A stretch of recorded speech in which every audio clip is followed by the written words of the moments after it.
now. We started off a little bit. It is Bennington, 866-766-0339. I'm Ron Bennington. With me, as always, Gail Bennington, no relation.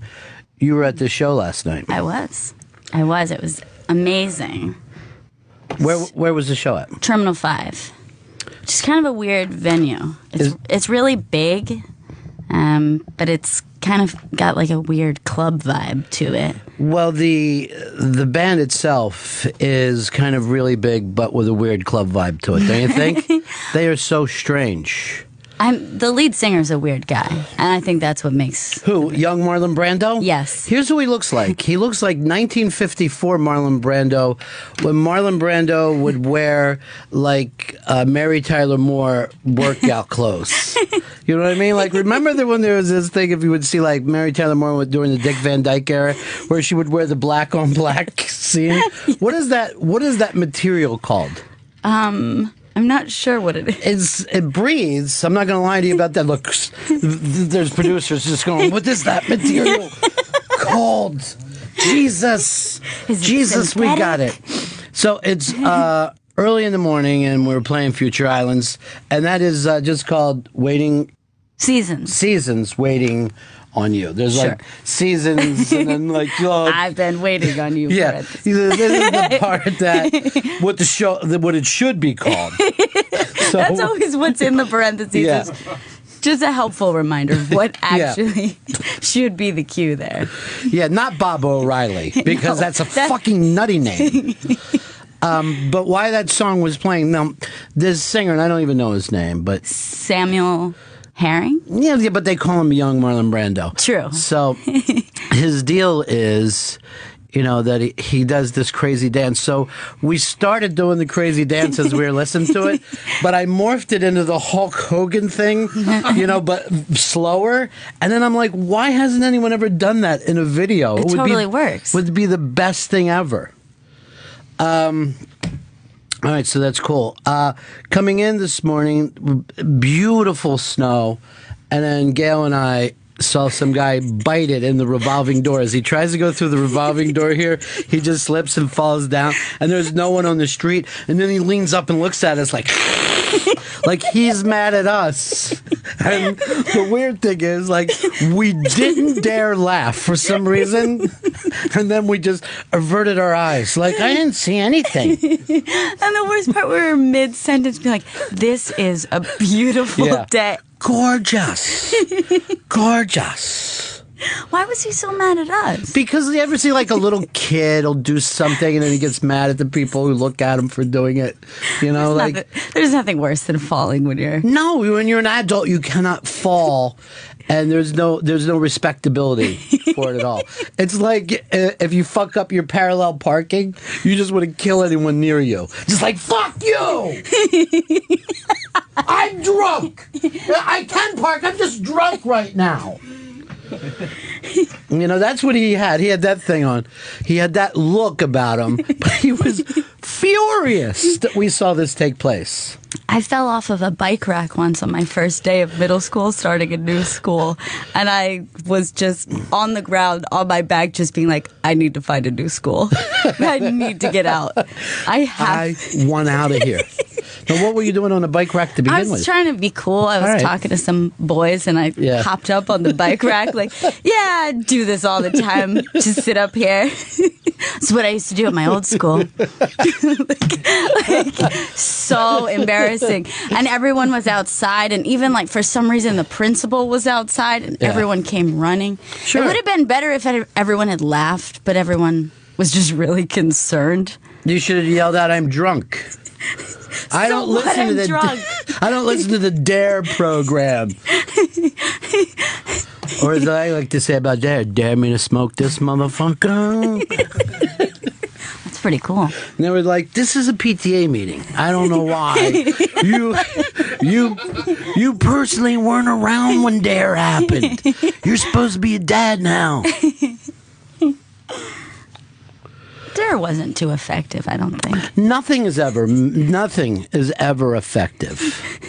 It's right up there with the Southern and Midwest fathers that try to marry their daughter so they won't have sex in another 11 years. Oh, God. So wait, let me get this straight. You're my husband and my dad? This seems worse than me going out and meeting a Puerto Rican. That was my impression of a little kid in the Midwest. That was good. Yeah, it was a lot like my dad. Similar voice. Can they just, what about the weekends? Can the kids drink then? That's the dumb dad that I'm now working on. I do a lot of characters. Anyone who came to the Robert Kelly Unmasked, where Fez and I did a sketch before the show, would know that. By the way, the Unmasked is going to run today on Raw Dog starting at 2 o'clock, but then it plays tonight this is the cool thing here on Opie Radio. The Robert Kelly Unmasked is playing tonight at 11 o'clock, and then the second that's over, you can turn over and watch it on Comedy Central. Nice. And it replays again Sunday at 11 a.m. But it's a really, really great Unmasked. It's Robert Kelly. It's his time. There's a couple of clips up over on the Interbank today and a nice story about it. But I'm kind of really excited for him because he laid this thing out. This is who Bobby Kelly started with. Patrice, Bill Burr, Louis C.K., right. Dane Cook. And Bobby's at a point where, can now, I become the biggest comedian on the planet? The guys that he has to compare himself to is not fair, And I'm yeah, but you're on the 27 Yankees. He's yeah, but not always in the game. I got a ring, but not everybody remembers me. Is he rough on himself about it? Yeah, all comedians are rough on themselves. All comedians are terrible to themselves when they're not being way too good to themselves. You know what I mean? It's one or the other. Comedians, like alcoholics, think of themselves as the most fantastic, precious pieces of shit you've ever seen. So there's a really great story and a couple clips up on it, but that's Robert Kelly Unmasked today at 2 on Raw Dog, and then throughout the whole weekend. And then tonight here on Opie Radio at 11 o'clock and tomorrow at 11 a.m. Now, Opie came down to the show, as he said to me, I'm here to support Bobby. Oh, and you. And I'm yeah, because this is the first time I've ever done one of these. Oh, no, I'm thinking this is the first time I saw you at one of these. He came to Jim Norton's, Bob Newhart's, and Bobby Kelly's. And I take it as that's his 3 best friends. But this was favorite people. This was a great moment. E-Rock, I wish you were there for all the shit that you take. Because, so I'm sitting there talking to Ope, and a guy comes up and he says to Ope, can I get a picture of you? I'm a fan, but my brother is really a fan. My brother's a fan. And it's one of those things where someone compliments you, but it feels like shit. Yeah. And then I'm sitting there laughing like I just saw him slip trying to come in through the door But isn't it weird when people try to give that compliment to people and it's just shite? It's the worst. Just don't say anything. Just say nothing. Just don't. Just take a picture from a distance. Yeah. Or just be there at the moment and then let the moment pass. When I see a celebrity, I always come up and go like this, can I do a quick drawing of you? Don't move. Just a quick portrait. Yeah. Open your shirt. Let's see some of that beast hair. I'm with my family in a meeting. I guess that was Jim Gaffigan. I asked for that. I'm having a hot pocket. Have you ever stopped a celebrity to say something to them, or do you always just let them go? I let them go, but sometimes on the street I'll just say something crazy. I'll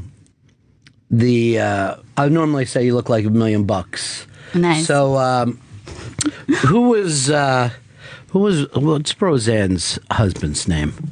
The TV husband. No, John Goodman. John Goodman, yeah. okay. So I'm walking down the street, and John Goodman's coming the other way, and he's already like in an outfit, like he's shooting something, and I just see like he's like zoned, and and I'm just walking by, and I don't break stride, and I go like this. You look like $1 million, John. He goes like this. Thanks, pal.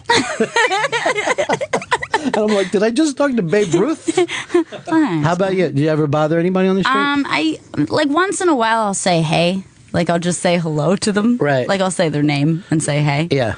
But I think the only time I really ever stopped someone and was like, I don't do this, was Philip Seymour Hoffman.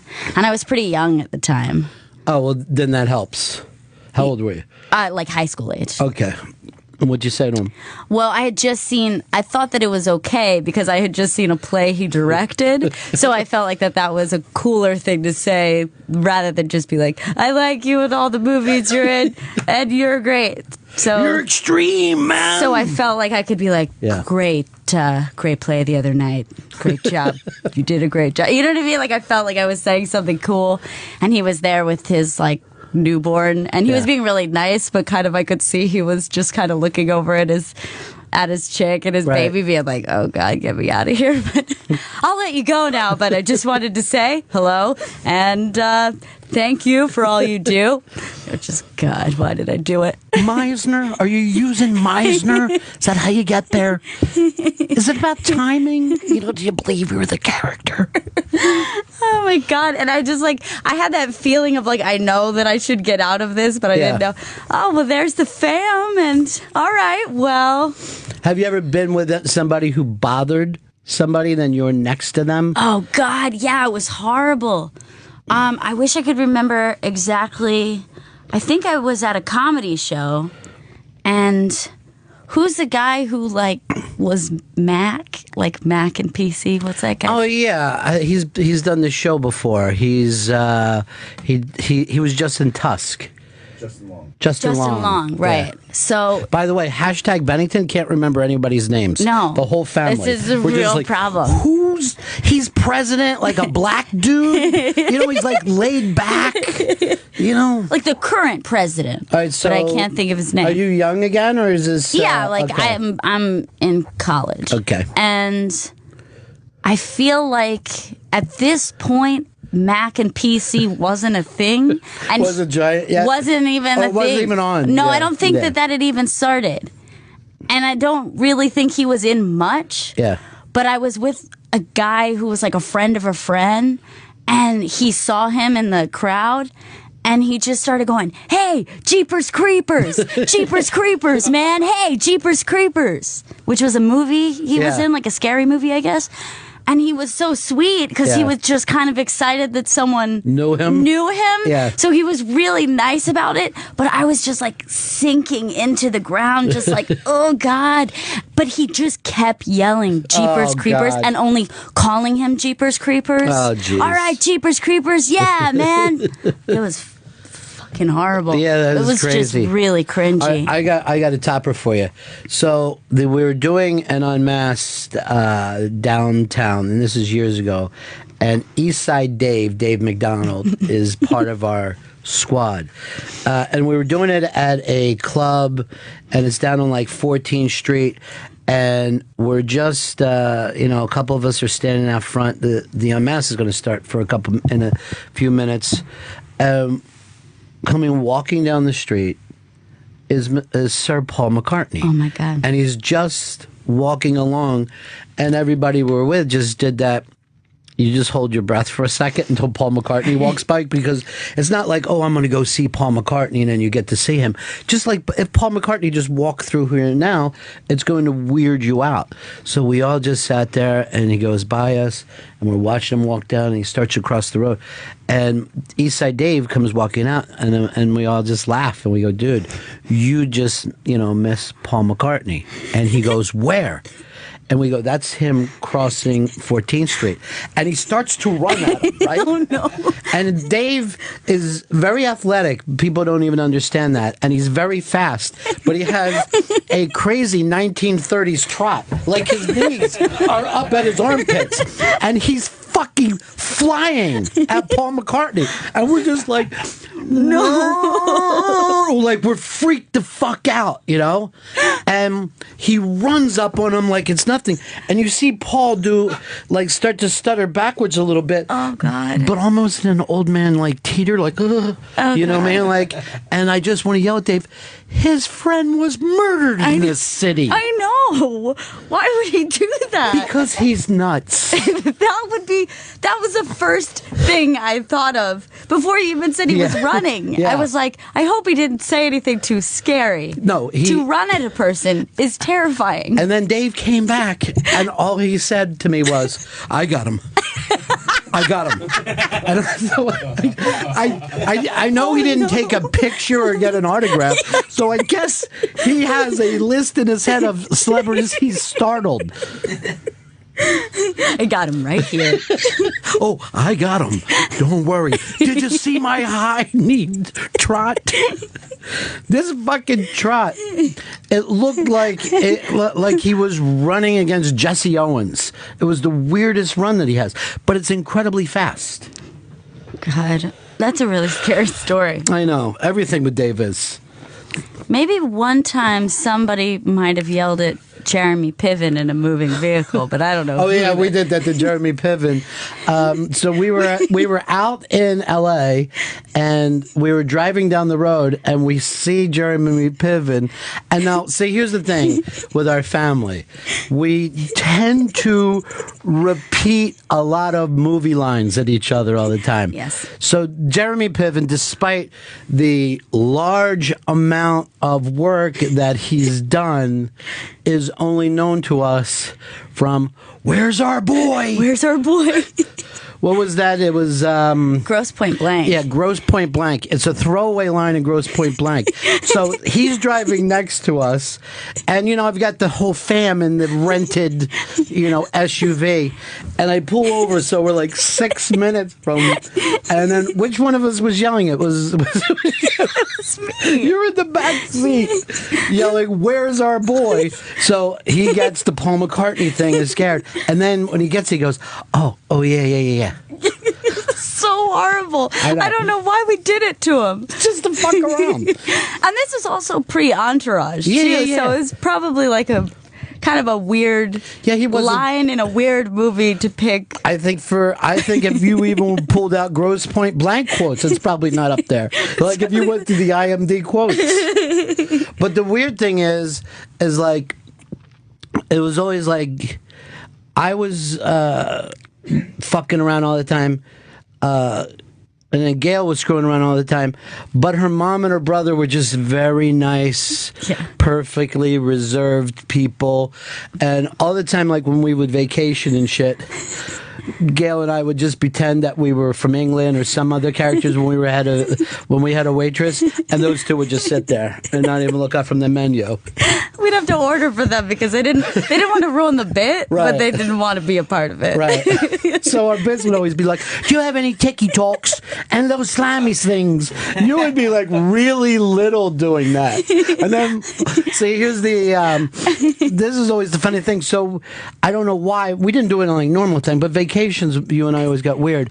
But you would be like 5 or 6 and you would love the bit, but then you would be far too big into exposition, so you would start, "We just arrived here from London, England, coming over," you know, it's just like, easy if she's gonna buy this, like where the Beatles live and the Rolling Stones. And your mom and your brother wouldn't even look up, they'd just be like, "Fuck this." No. And then the other bit that we always did is like wherever we were driving, if there was a toll gate, like we'd be on the New Jersey or something, and we were like, the toll gate, every time that I would pull up and they were giving me a ticket, I'd go, "Where do I park?" And they would go, "What?"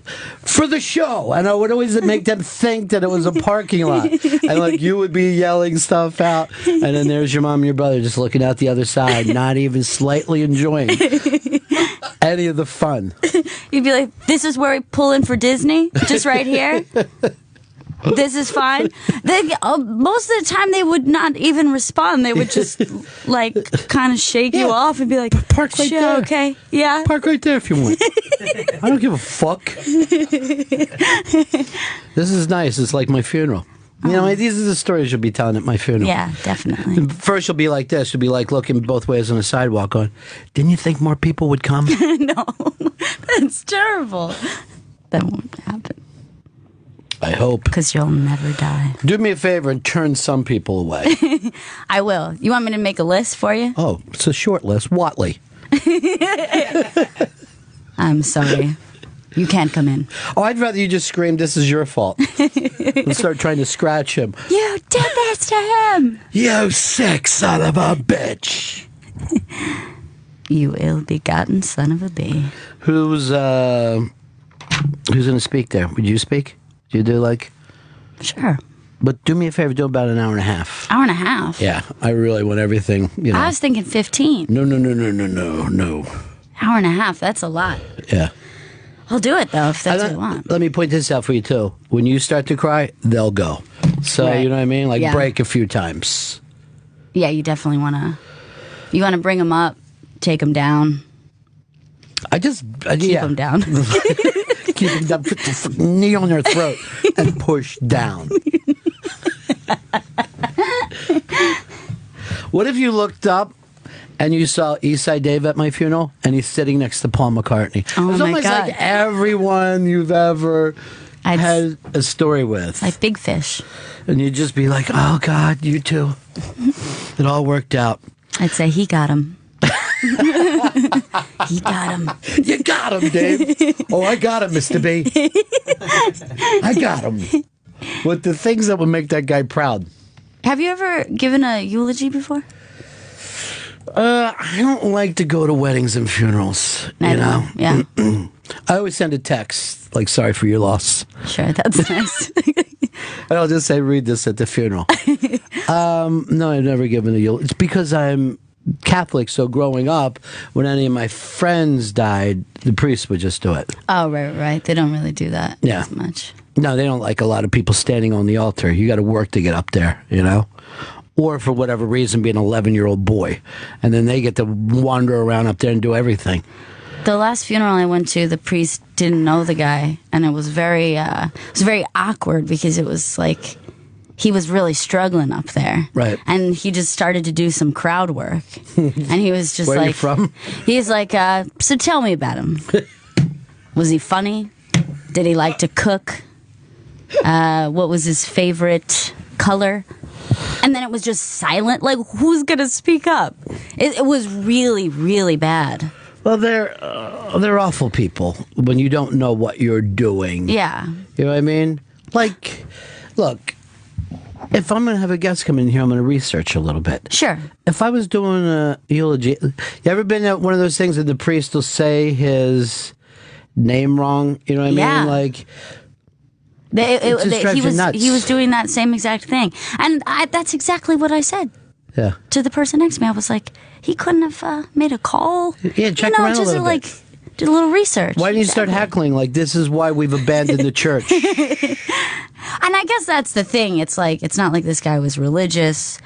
And then, I guess that's where you have a funeral. Right, that's the problem. That's where you have a service. Right.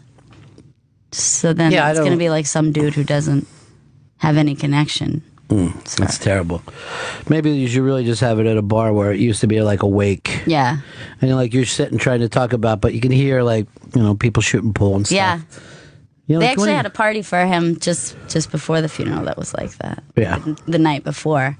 And that was actually like the real thing where everyone got to, talk about it. Well, like when your grandfather was little, they used to have the wakes in the house. Yeah. We should probably go back to that. Seems more... A lot of people don't even want someone to bring a cat over, though, so you're not going to be freaked out by a dead body. Right, that's true. But Yeah. it seems like I think we should take it back, Take back the... Well, the Irish, even the Irish in this country, the buddies would steal the body. and the night before. So they would go, and it was whether it was a funeral parlor at the house, and take the stiff out, normally ride around, drink with them, and maybe take them to a bar, and just, as they said, have one last drink. And it was almost like a bachelor party now. So they would go to the young men, don't you do it. Don't you do it. And then everybody would do it. So you could have that weird story later, But now we've made death a very distant thing. I actually saw a really cool documentary. Really cool rockumentary. Yeah. I wish I could remember the name of it, but it's basically how funerals became, commercialized, and there are a movement of people who are trying to kind of do more personal services and then, bury their own. And it's kind of weird because obviously there's like two different groups who are kind of into it. There's like kind of hippy dippy kind of people who like want to be like, this is our experience and we're going to grieve the way we want to. But then the other group is like real homesteaders. Right. Because they are like, we don't go to the outside world for anything. So why would we have this body embalmed, and we make our own caskets, and we bury them on the farm? It's kind of weird because it's two very, very different groups. A lot of those people, like the homesteader type people, they're just like hippies with guns, though. True. They have like long hair and stuff. They just and they're into nature, and they're in tuned with But then if someone comes around, they just want to blast them. Right, that's the only difference. That's the big thing. There's not a lot of peace and love. I don't know. Do you remember when you were a little girl and we brought your aunt home to die? Yeah. Well, when that happened, I guess a lot more people are doing that now than back then. But I remember that everybody I worked with and all was like freaked out. Yeah. And they were like, are your kids freaked out? I'm like, but that was their aunt. You know what I mean? Like, they're not upset. Maybe you are upset about it. I don't know. No. I wasn't. Maybe now. I should check with you. Was that another awful thing? No, I think I should apologize for? No, I think all my feelings about death and what happens in death was completely formed during that time, because I must have been, I don't know, what was I, like 9? Something maybe like, I never, 9 or 10. I never know your age at any age. Right, 5. Yeah, as I am now. But I think that what she was going through, that sort of transitional phase that she was going through of being halfway into death. It's really true. I think it informed me completely about how I feel about it. Yeah, because it was a long long process. Well, it's your mom's aunt, and your mom, I guess, went into the home or whatever, and then she called me up. She said, "I don't like this whole thing. Can I just bring her our house?" I'm like, sure, because like always, I never think about anything. I didn't think how open ended it was. Right. Like for me, in a way, at first, I'm like, I think she's going to get better. I think she's going to rally out of this and get better. And she really was. It was the strangest situation where, and I mean, she was elderly and had a great life and everything, but all of her sisters were able to come over to our house, and she was still conscious then, and it was just little by little it warmed down. But I remember that a lot of times, even when she kind of started to just go to sleep and stay asleep, we would just sit in that room and read and stuff like that, and you guys would be little and you'd be playing and stuff. Well, there was like almost a very like peaceful but strangely like creative present. I can't explain it. No, I know what you mean, dude. Like, it was not unsettling to be around her at all. It's like that she was almost like radiating something. Like, you could say that, but I also remember, now this sounds crazy, and I know I've never talked about it before, but there was this energy in the upper left-hand corner of the room. You know what I mean? Like that stayed up. It just felt like there was a certain energy, and even though the whole thing just felt really great, and then after she was gone, that energy was also gone. Yeah. Everything that we felt about it. Well, she was always checking in with someone or many people. She was Right. always, And she looked up. she was always speaking, Yeah. you know, to someone, or Yeah. she would kind of make reference to people and like look past you. Yeah. And like past and above you a little. Yeah. And yeah, it was a really bizarre. Well, I think the reason why you guys were like, you know, you kids were like, because the way your mom is with that, you know, so it's just like accepting, like, yeah. Yeah. You know what I mean? Like, like she would be saying, this is the thing that was really weird, and I'd forgotten about that until you're talking about it. But she wasn't bringing up anyone recent, you know? No, she Right. was like much older, and she would bring up her mom and her dad and Yeah. her own aunts and uncles and stuff. All people who had deceased years before. Yeah. Now, you know, spiritual people would just say, yes, those people were in the room. Some scientific people would say something about as the brain starts to go, different memories pop up. But either experience seems to be pretty exhilarating, you know? Yeah, I think that's kind of the way I see it. It's like, it's either you can look at it in a spiritual way or you can look at it in a completely like scientific way, but Yeah. both of those things are pretty like Spiritual. magical. Yeah, Right. like They really are. in itself. So even at the very least, you could say to yourself, this is the way the universe works. Yeah. You know? Now, here's the weird thing.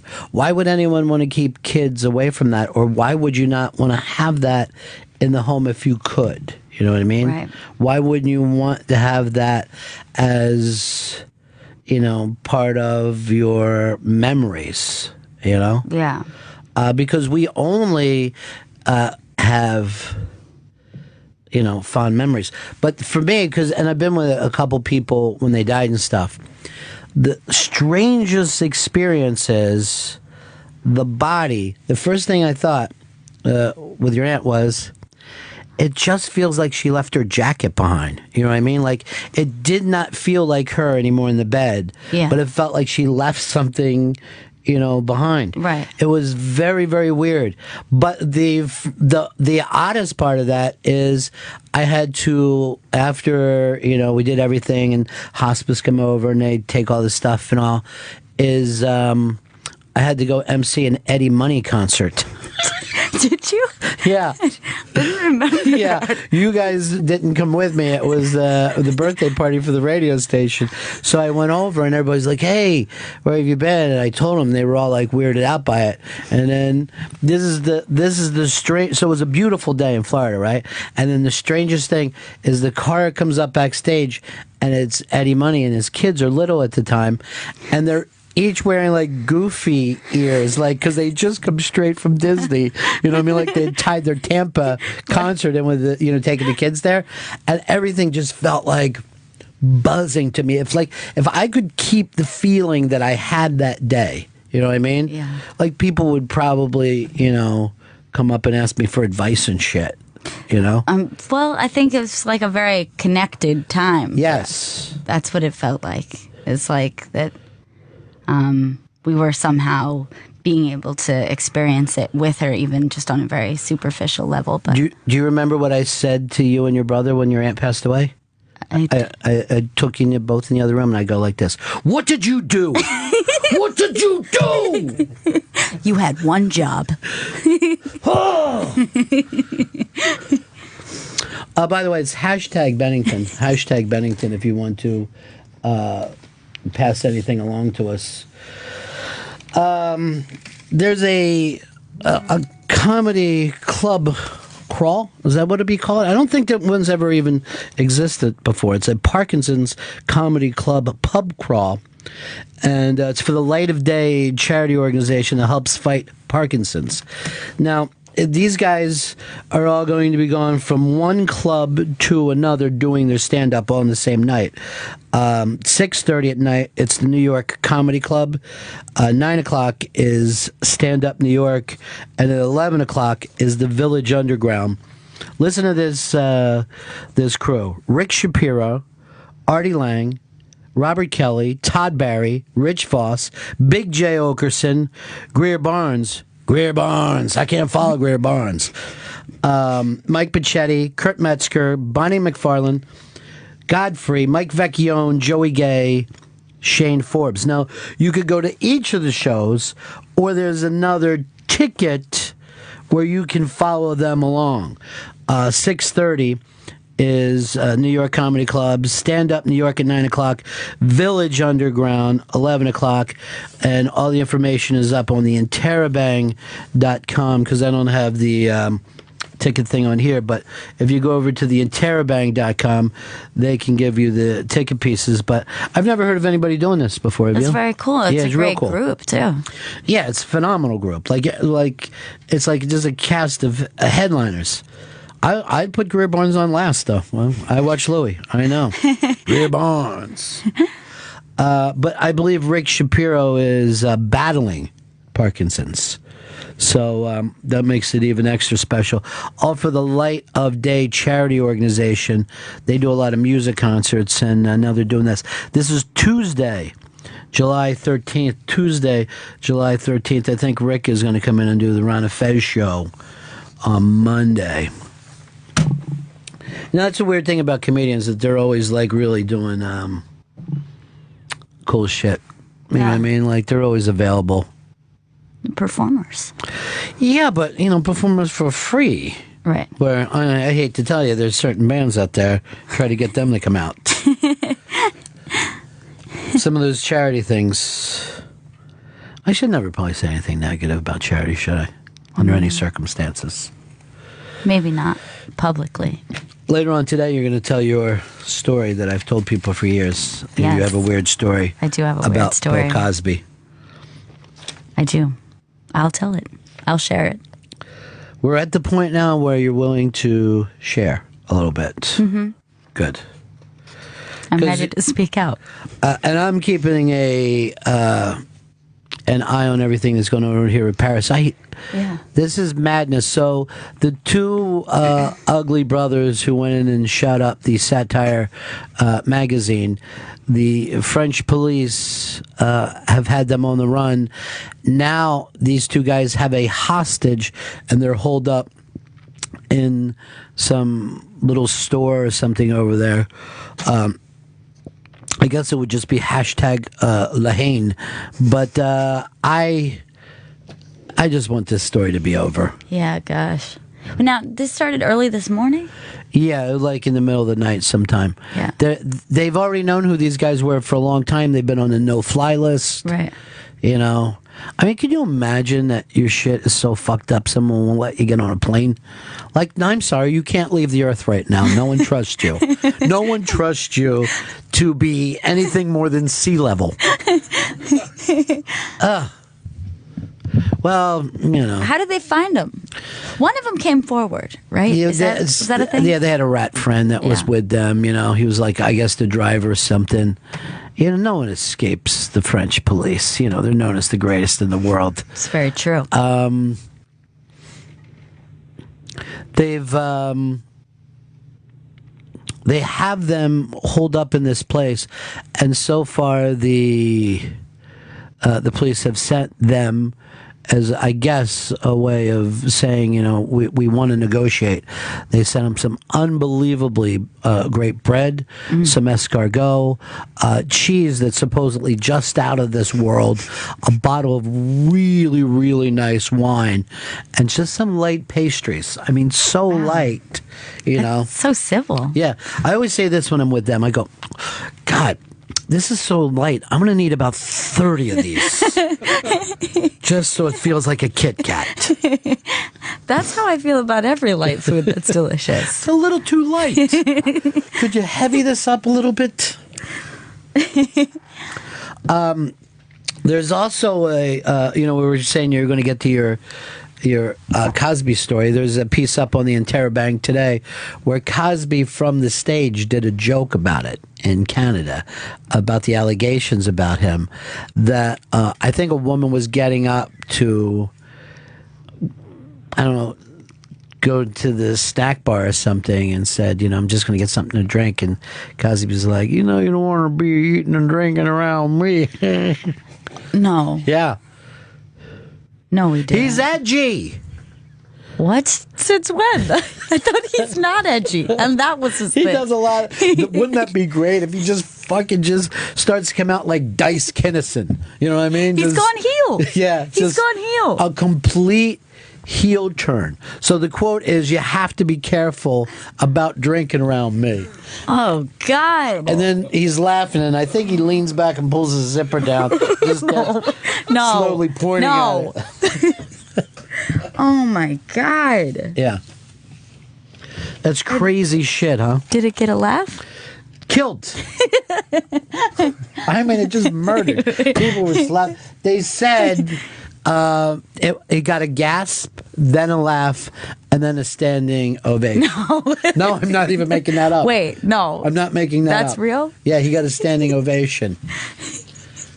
A heckler yelled out, and this is a great heckle, "You're a racist!" No.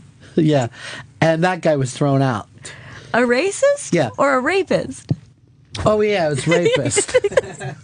I'm the racist. I forgot. You were thinking about you. Yeah. The weird thing is, I have a line that's more offensive than that heckler's. I could have yelled something out that would have freaked the room out more than that. Oh, my God. Can you imagine if they're throwing you out for heckling somebody that they claim is a well, you know who's insane about him is Apatow. Judd Apatow is just like constantly tweeting, angry shit about Bill Cosby, down to the point where I think the producer of Blackish said, dude, stop it. You're coming off a little crazy. But see, here's the thing. They don't want him to perform because he's a rapist. But I'm like, why that out of everything? Why don't you stop him from getting gasoline? Why would you just wait until he does his show? What is it about performing that annoys you more than him, going to the park? What is it about that? That's true. I mean, Is it the applause? They don't want him to get applause? Or they don't want him to make money? He's got money. Like, if you don't want him to make money, you'd have to stop every check that's coming his way. The Cosby Show's run all over the world. Is he unable to be tried for any of this? Yeah. It's either statute of limitations, and some of the people, I guess he paid off years ago when they brought up stuff. A lot of times it's that, I like to say that money, Sure. You got to have that money. Money helps you to get away with a lot of shit. Yeah, that's very true. But it hasn't, see, in my opinion, it would be better if this thing, instead of us all lighting torches, right, and chasing him, it would be better if people just sat back and went, hey, how have we treated women over the years, Sure.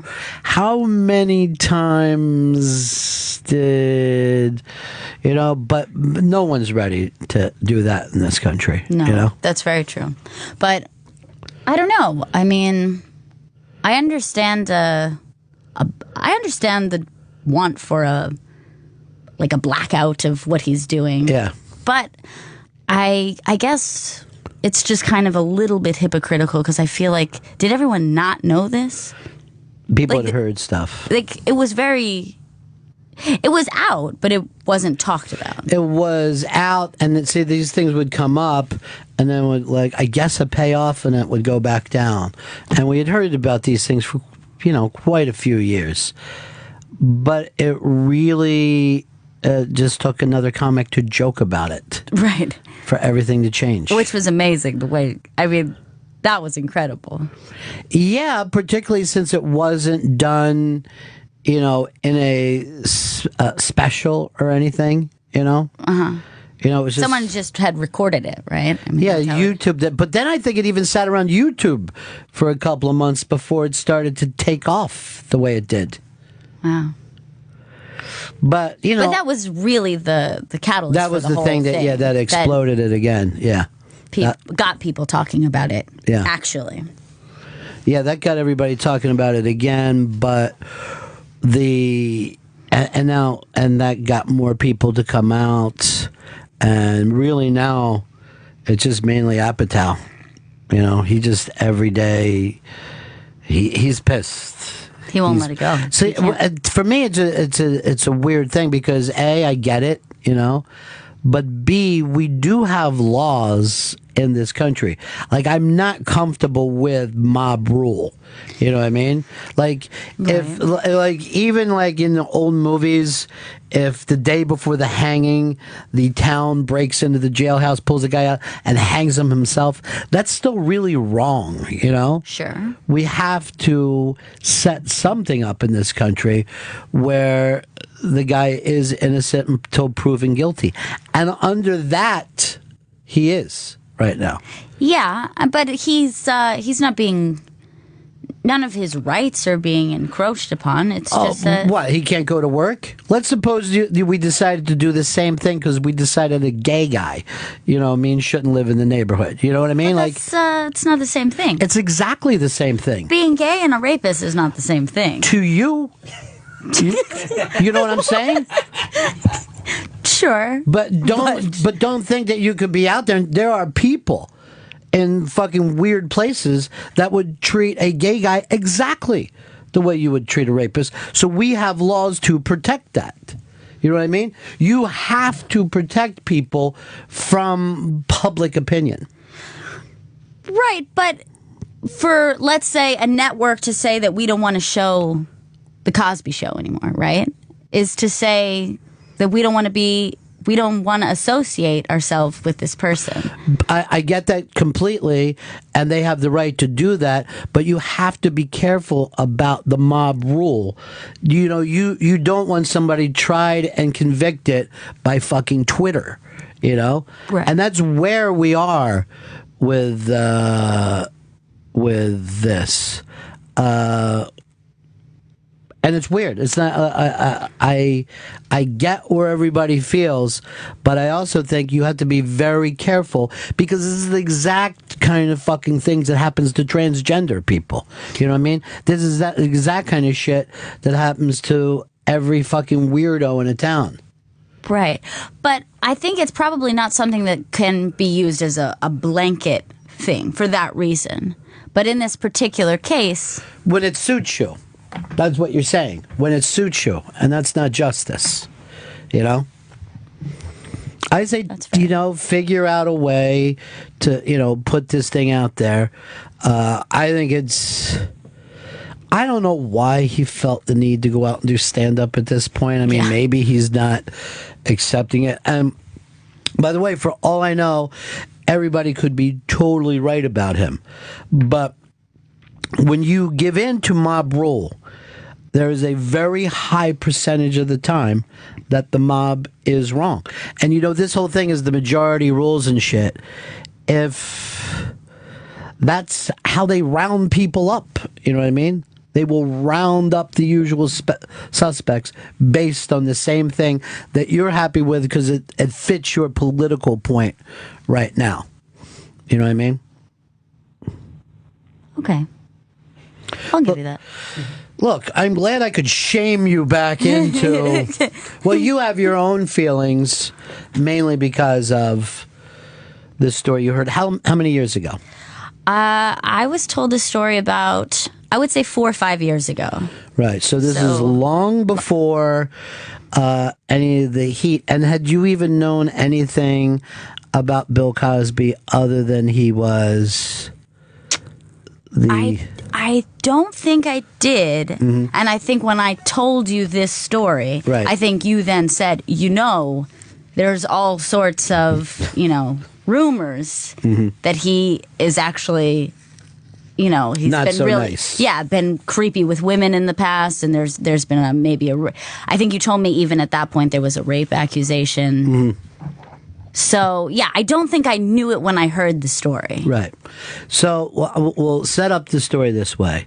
You were told this by a guy that you know. Yes, I was told by someone I know who's a great guy. Straight shooter. Right. So I feel not a guy who's apt to tell not at all big tales, but as we say, this isn't your story, so you can't. Of course, I can't say 100% that it's truth. Mm-hmm. So you guys are at a party. Yes. And so here's, like I said, it maybe might not sound as big as, say, a rape accusation, but you should look upon the story kind of like a character witness statement. Okay. That maybe it could inform you about the person. Again, but this is also alleged, so we don't know. So alleged. That's what we're saying, yeah. It's alleged. So when my friend was a little boy, he was a latchkey kid, and he was at home by himself, waiting up for his mother, watching television. And finally, his mother comes home kind of late. She opens the door. She's not alone. With her is Mr. Bill Cosby. She says, son, this is Mr. Cosby. Say hello. And he says hello. And Mr. Cosby says nothing. Doesn't say hello. Acknowledges him only by looking at him, but doesn't say anything to him. And there's kind of like a weird, awkward silence. And then finally his mother says, me and Mr. Cosby are going to go in the other room. You stay here and watch your television program. So Mr. Cosby and his mom leave to the other room, which who's to say what's happening? But we could assume that, The kid didn't hear anything, though. I don't think so. Right. Okay. But they retired to the other room. Okay.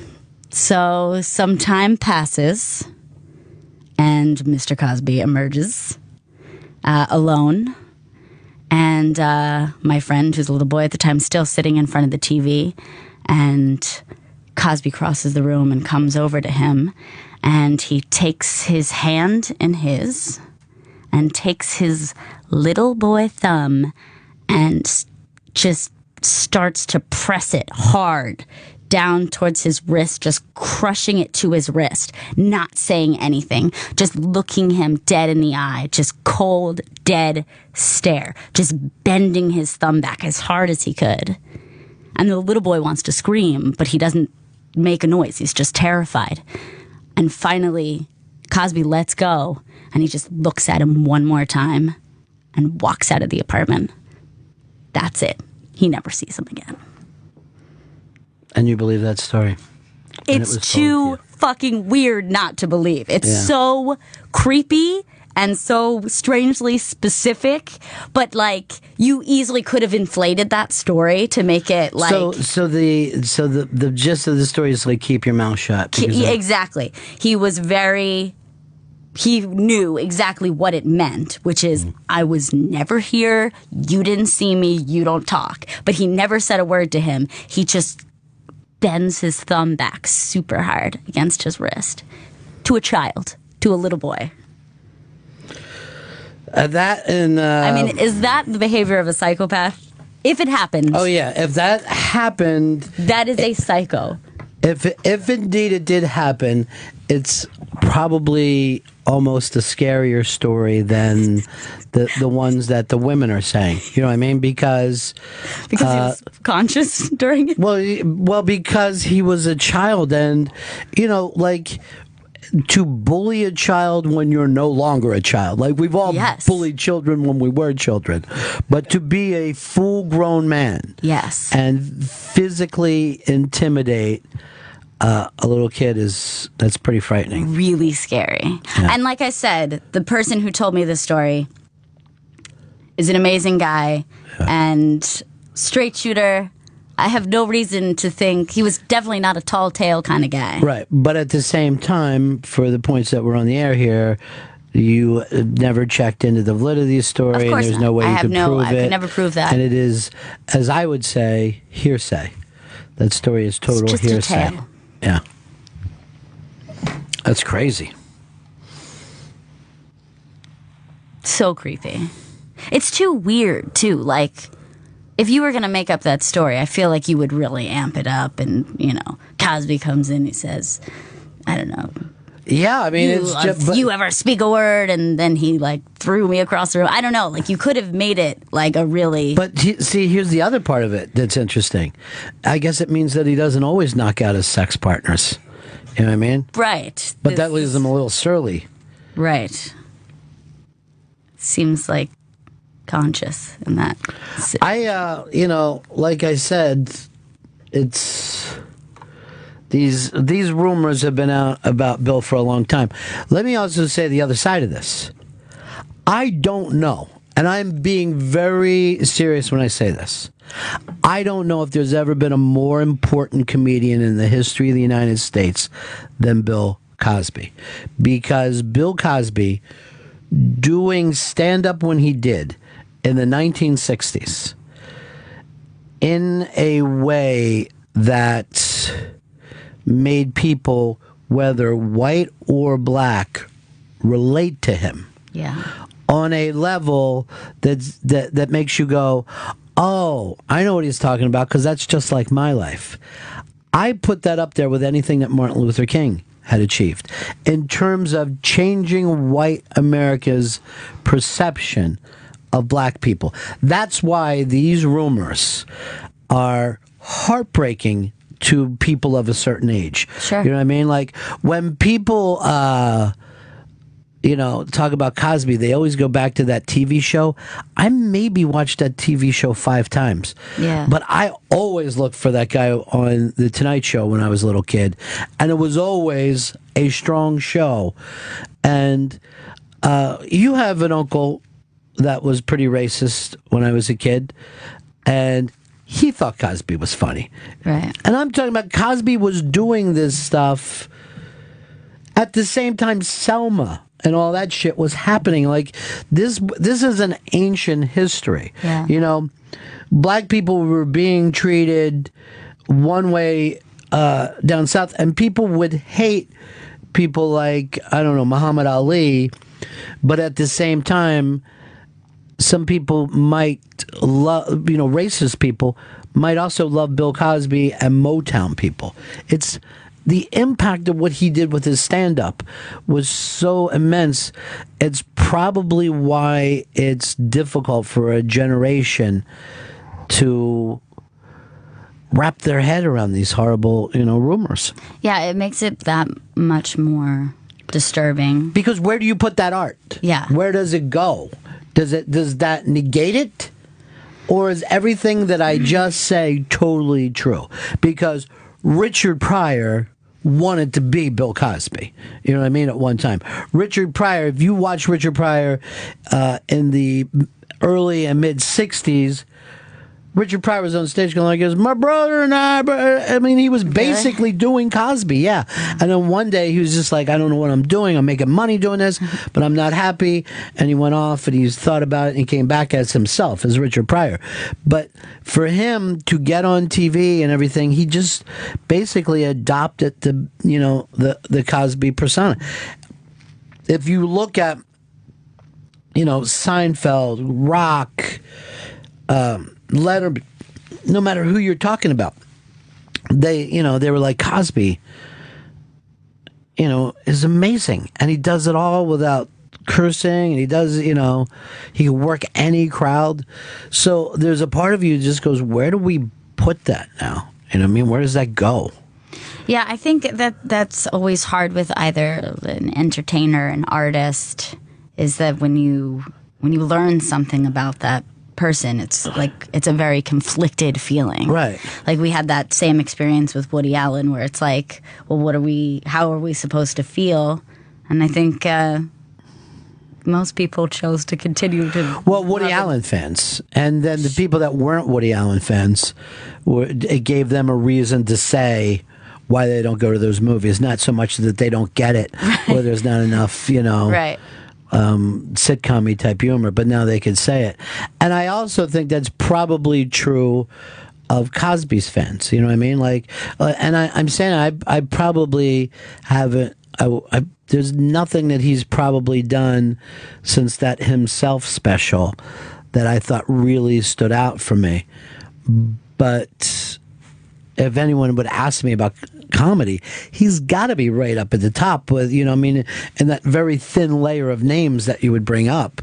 Most of them all worked down in the Village in the 60s, you know what I mean? Yeah. I mean, you would have to think of him and Joan and Woody and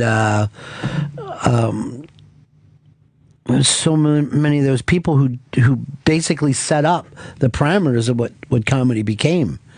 And then you got, of course, Pryor and Carlin, who probably jumped up above that whole crowd.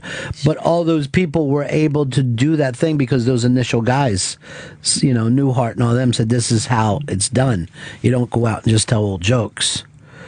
But it's weird. Where does that go? Because his stuff was more important than stand-up comedy. His stuff was so subversive, like I said, that white people who didn't like black people, white people who wouldn't even want their children to play with black people, would laugh at those routines and oddly not feel threatened by him. Yeah. Feel threatened by Richard Pryor, who has done nothing like this. You know what I mean? Yeah. Pryor fucking had sex with people who wanted to do drugs with him. You know what I mean? He didn't have to sneak drugs. Pryor said, let's do drugs and have sex. Not, I'm here to talk to you about a job. Here, have a biscuit. Wash it down quickly with this. It's weird. It's bizarre. I think that's also part of what makes it all the more villainous too, is that he had such this positive persona. Too much. That, you know, you've always got to be careful of those people who have not only have this outlook or like feel that everything, you know, like should be cleaned up, but it's like the way they think of other people too. I mean, he was pretty judgmental of people who didn't do comedy in a clean way or didn't. A whole generation of people that followed him that he thought had to pull their pants up. And, yeah, exactly. You know, I mean, yeah, he lectured constantly, you know, constantly. He was in here one day where he came in with, like, I don't know what they were, like G-rated rappers. It's the only way we could get him on the show. I remember we listened to it. Yeah. Those rappers, those like clean, like really clean, Christian maybe rappers. But I mean, he came in and he just started treating me like I was Theo. Like just bossing you around? Or? He's like, where are the chairs for these men? Like, first of all, nobody knew. You know what I mean? Like, we thought you were going to be on the show. Now you got 4 clean rappers with you. Where are the chairs? Where water? Is there a bottle? And I go, finally, I'm like, Bill, I'm not the guy who gets the fucking water. Okay? That's not my thing. You know, I don't know. And, you know, somebody is running down the street trying to find a bottle that's a glass bottle and all that kind of shit. But, you know, when people come down, like, oh, isn't he a dick? I'm like, well, you know, he has been a star for 60 years. Right. He probably doesn't understand a world where every direction he looks, there's not someone with a plate of fruit. Melon, Bill. That does something to the mind, I think. Like just having people cater your every need. And I always think it's funny too, is like just how fucking quick your back can get up. Where like, here's this guy, like, it's Bill Cosby, and everything that I said about him I believe, but as soon as he started bugging me about chairs and water, I'm like, hey Bill, I don't fuck, you know what I mean? Maybe here you've been gone a long time, all right? I don't fucking shine shoes anymore, you know? Fezzy, keep that motherfucker here! We just come back, just stomping him. Like as soon as Fez sees me, he just starts kicking too. Put the boots to him. That was Fez. If a body hits the ground, forget it. Fez will destroy that person. Talk about mob rule. That's probably why I'm against mob rule, because I live with one. Every day on the Run of Fez show, Fez is ready to mob out, make up a new law how somebody can't do something. But why did this happen? So everyone feels the way they feel about Bill Cosby, whether you thought he was too preachy, whether you thought he was too corporate, whatever, or whether you thought he was this breakthrough guy. But what was it about the Hannibal Buress joke? Is it because Bill's older You know what I mean? Is it like the lion is older, so now everybody can go and take a piece out of him? I don't know. I think it was maybe that he just put it into perspective so simply. Like, it was just like, you guys all know that this is the case, right? And then I think was just the simplicity of being like, why is he always pointing the finger at us? You know, like, we're not so great. And I think everyone was like, yeah, why does he say that? You know, like, for some reason, there was just something really simple about the message that I think it just connected with people. Yeah, there's some truth. You know what's really funny about Hannibal Buress too is he's never tried to follow it up. You never saw him on CNN explaining the joke. That's I mean, he great. could do any fucking show in the world right now. Yeah. And this has been a long time, and you just see him just going around being Hannibal. You know what I mean? Like he did. I don't know how you don't let this thing change your life. It's impossible. Right. You know? Also, I think it impacted the way it did because the joke was funny. You know, it was funny the way he delivered it. Right. And had it been not very funny or angrier, like a touch more too angry, I think it just wouldn't simply, yeah, well, you're right. It's bizarre, though. I don't, you know, I always am wondering where this thing is going to go now, though. I mean, how does this end? I'm gonna steal the line from the Truman Show. How does it end? I don't know. I mean, clearly he's still trying to do comedy, right? He doesn't need to do comedy. His house is made out of gold. Well, it's not, but it could be. You know what I mean? Like he has a fortune. Yeah. There's no reason he has to stay in this country. He could go anywhere in the world. Why doesn't he? No one knows what. I think he thinks he's right. You know, they're like, either he's none of this is true, or B, is he could he be such a sociopath that he can close it all down and it doesn't mean anything to him? Well, I think it's pretty unlikely at this point that none of it's true. I mean, even you're lighting torches, aren't you? No, you're I'm just saying, even if 24 women, even half of them are lying, we've still got a dozen that are telling the truth at this point. You know where he could go though and be accepted? Canada, where he was. Standing ovation. Of course, they'll stand up for a hockey fight, those people. You know, let's be honest. Yeah. They'd go crazy at a Chilliwack show. April Wine shows up and they're going out and they're losing their shit. It must be crazy to be a Canadian rock star because you can play stadiums until you hit a state. Right. And then people are like, who are you guys? 15 miles from here, we just... Nope, no idea. Never heard of you. I remember there was a really big band when we were down. So there was Our Lady Peace, and Superband's Dead was their big song, which is a great fucking song, right? And they were extremely big in Canada, and they had an album out, and they came down to Florida, and they were just like, you can come out to a bar and meet them. You know what I mean? You could just... You just walk up. People in Canada are like, do you know her? But see, here's what it takes. You got to get radio play, is what it is. And Canada does, to me, the smartest thing I ever heard of is like they give a certain percentage of their FM time, you got to play Canadian music. So, So when you're in Canada and you're listening to a classic rock station, right? Yeah, you hear Led Zeppelin and you hear the Stones, but like something like, I don't know, 38 or 40%, they have a percentage that has to be Canadian bands. Now, here's the cool thing.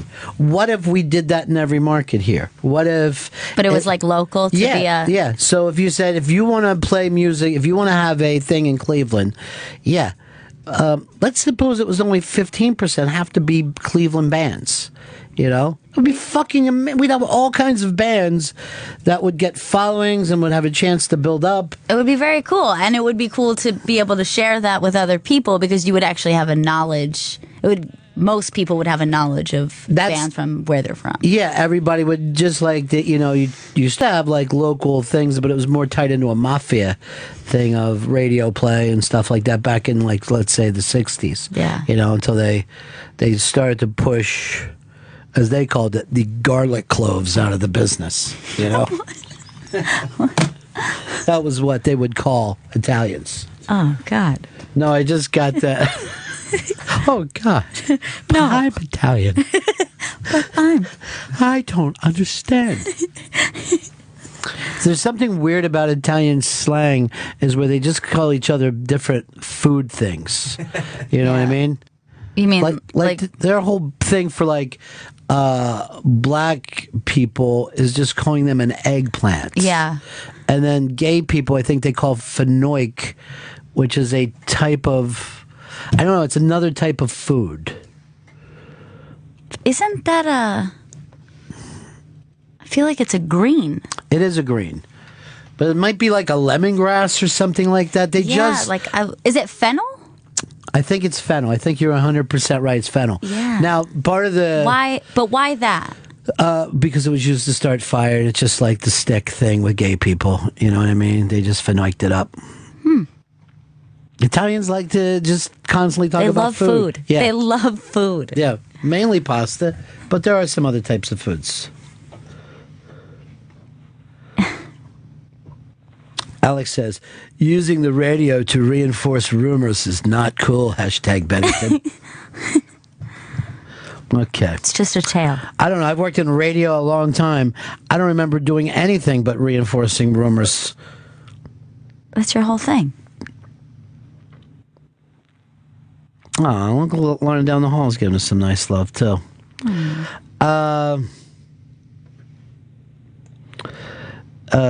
Gorilla Bob says, love Fezzi's laugh in the background. That is not Fez. Huh? Somebody sounds like a fenouil over there.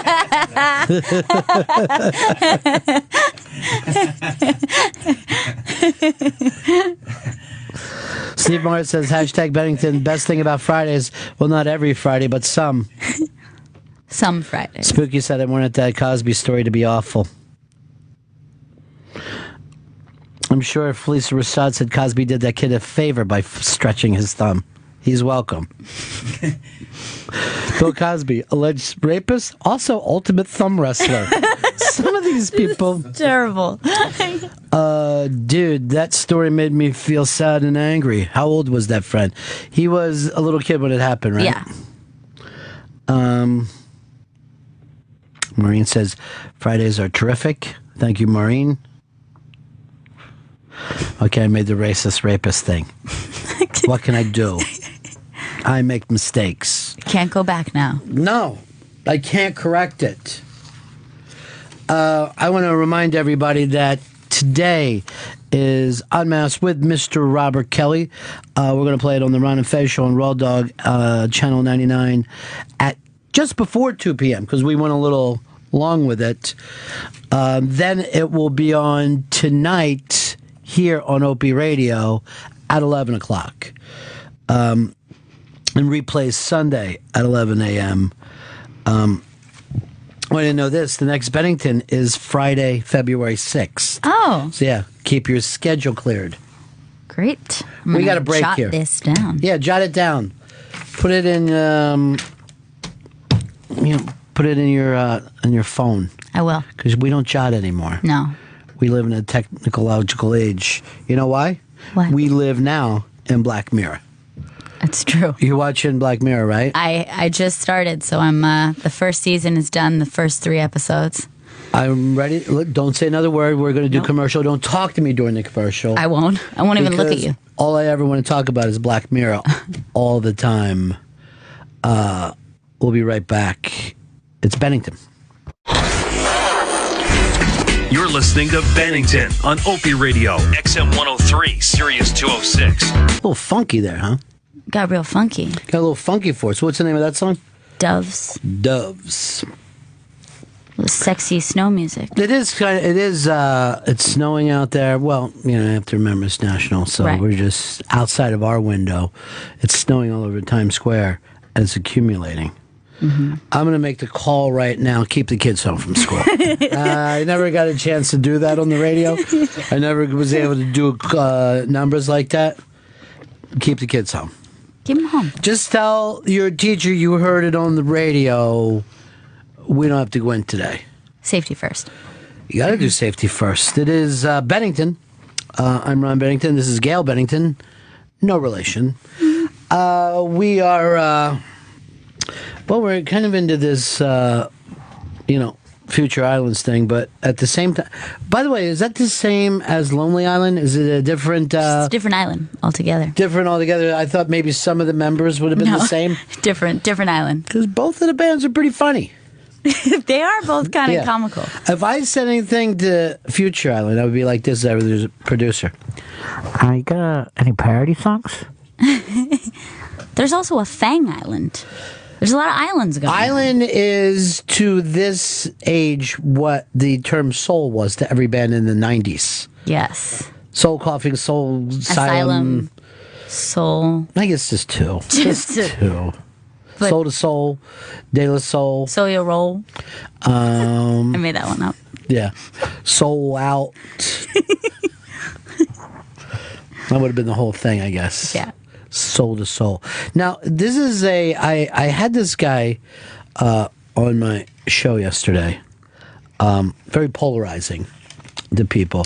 And he is a rock and roll guy from like the 70s. And he's the guy who put together a lot of bands, and he booked all the Allman Brothers stuff and Alice Cooper, and he put really the first big traveling stadium show out where they went out and played racetracks. It was almost like if you would have Woodstock just tour. His name is Johnny Podell. So he was telling me, and I mean, this is a real New York street guy. And he has been, like, he did that shit, and then he also had, like, the stadium tours with NSYNC and Britney in the, at the turn of the millennium, right? So, I mean, like, it's just, like, there's a part of him, like, he's where the groove is, but at the same time, if there's something to be made, if there's the next wave. So he said he believes this. We had rock and roll, and then we had technology. And the kids would... If you ask kids to say, do you pick your music or your phone, they're going to pick their phone. A generation now feels about technology and social media and their phone the way I felt about rock and roll, the way me and my friends felt about rock and roll. The next place that we go, he thinks that people are going to be showing up and going to stadiums and selling out is going to be spiritual speakers that connect the people that way. That we're going to be that the reason that people are going out to raves, right, is the same reason that people went to churches. Yeah. To feel connected to the people around him. And he thinks that the next wave is going to be spirituality. He believes that we're at the forefront of a spiritual awakening. That's kind of an interesting idea. I mean, it makes sense that there has to be some sort of bounce back, some sort of reverberation from, like, being disconnected but connected all the time. That weird thing that phones have us, where it's like we can't not have them, and we feel like we're connected, but we're not really connecting to each other. Clearly, there has to be some group of people who are going to say, we don't want to do that anymore. I don't know. Have we ever rolled back from technology before? Like, let's say this. Have you ever in your whole life met someone that didn't have a TV, and now you're starting to see people because they don't care because their computer screen is where they watch TV anyway? Yeah. Like the only thing that could replace TV. For years, when I was a kid, they was like, turn out the TV. It's the boob tip. It's the worst thing. And the only thing that made people turn away from TV is a computer. More technology.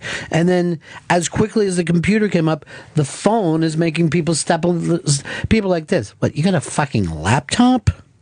What's the story, Grandpapa? I've actually talked to lots of people who have done this to me, where they say, I don't even own a TV. I don't watch TV. I don't own one. But they're on their phone. And you're like, okay, that's a TV. That's your little TV. You have a little TV. And I'll be like, do you have a Netflix account? Yeah. Oh, yeah. So you watch TV on a different screen. A TV is a phone, magazine, newspaper, television, movie screen. Yeah, sure.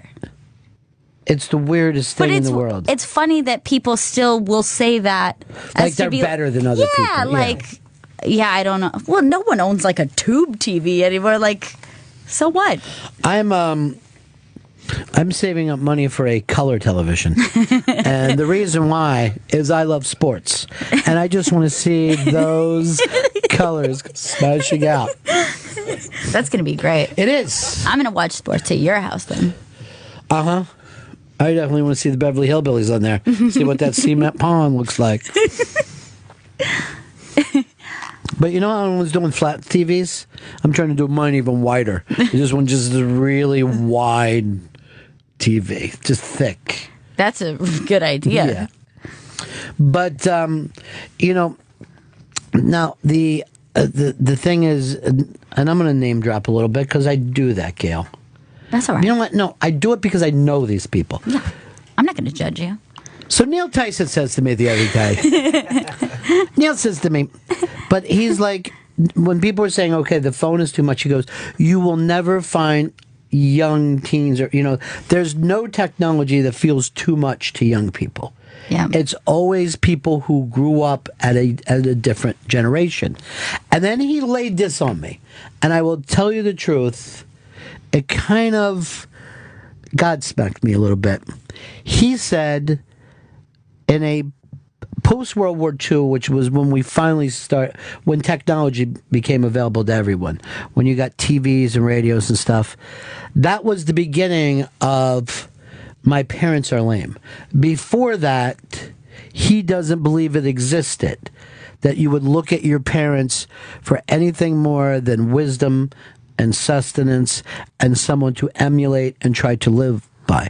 But because children always adapt to technology faster than their parents, that gave them the opportunity at a very young age to go, I know more than that guy over there. You know what I mean? Right. And I had never thought of that before.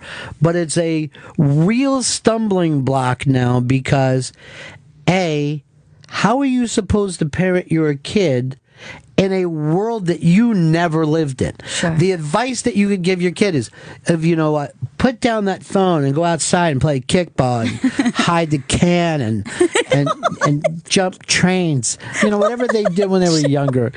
You know what I mean? Like, you're trying to say, be a regular kid. Like, we would go outside and turn that. It might be the worst advice ever. You know what I mean?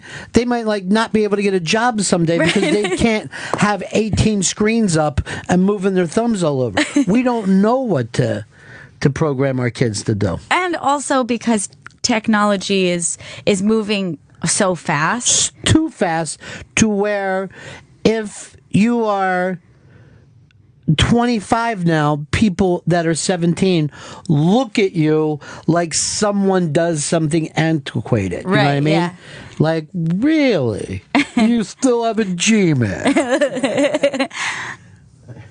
And also the advances in technology years ago, probably because they were slower moving, everyone could adapt to the, like, together. It wasn't like any kids were like, my mom doesn't even know what a spinning jenny is or something. Like, Right. like. But there were always people who were like, those trains have ruined this.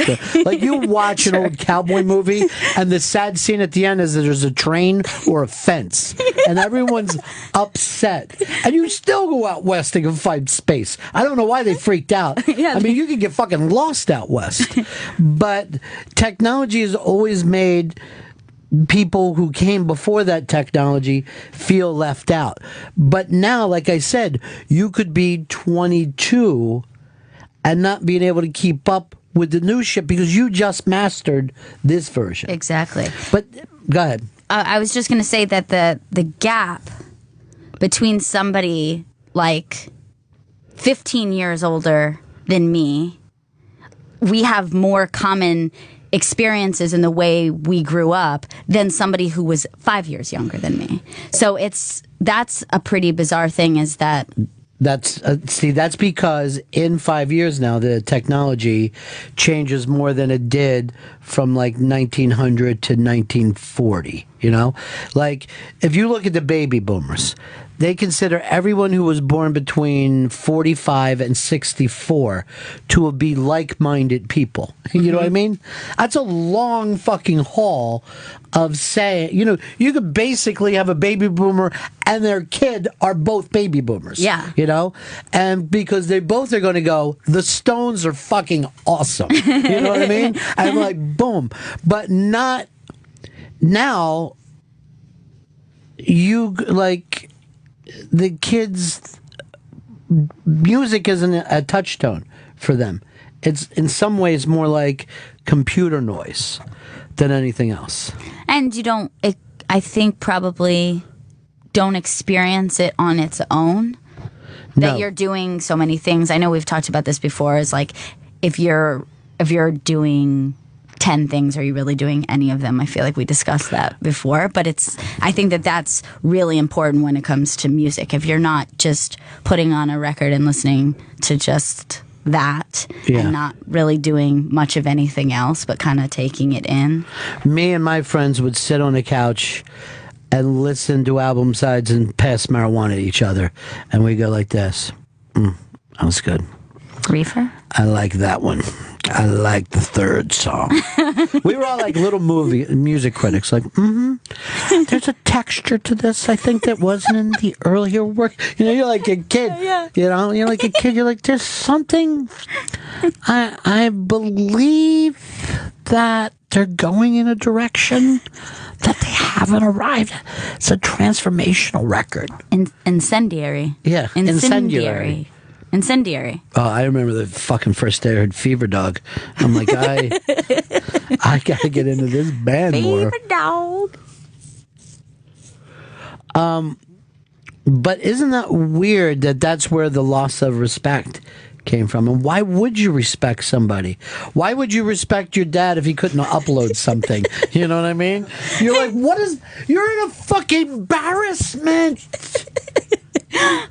But see, here's the thing too, like we act like it's to be more social. Doesn't it seem like as it goes, I think that Twitter is less social than MySpace. I think MySpace was really a thing about bringing, you know, Your my friends friends can see, blah, blah, blah. And Twitter is now quips. It's Yeah. because we like texting better than talking on the phone. Yeah. And also you have a relationship with celebrities and people follow companies and they, you know what I mean? Like But it's not real. No fucking, it's just not real. Real. This is real. You're real. You're real. Real. This, real, right? Real. What town was it? Real Topeka people. Yeah. This, real. It's real. But I don't know. It certainly does not make me feel better about the future, which is probably a sign of age. You know what I mean? Like, I don't know if anybody feels like they've learned something, and now that certainly has no more validity. That's ever good. You know what I mean? Sure. Yes. I mean, I don't know. It's hard not to hold on to the things that you were told. This is how you're. This is what life is. This is what life is. This is how you're a person.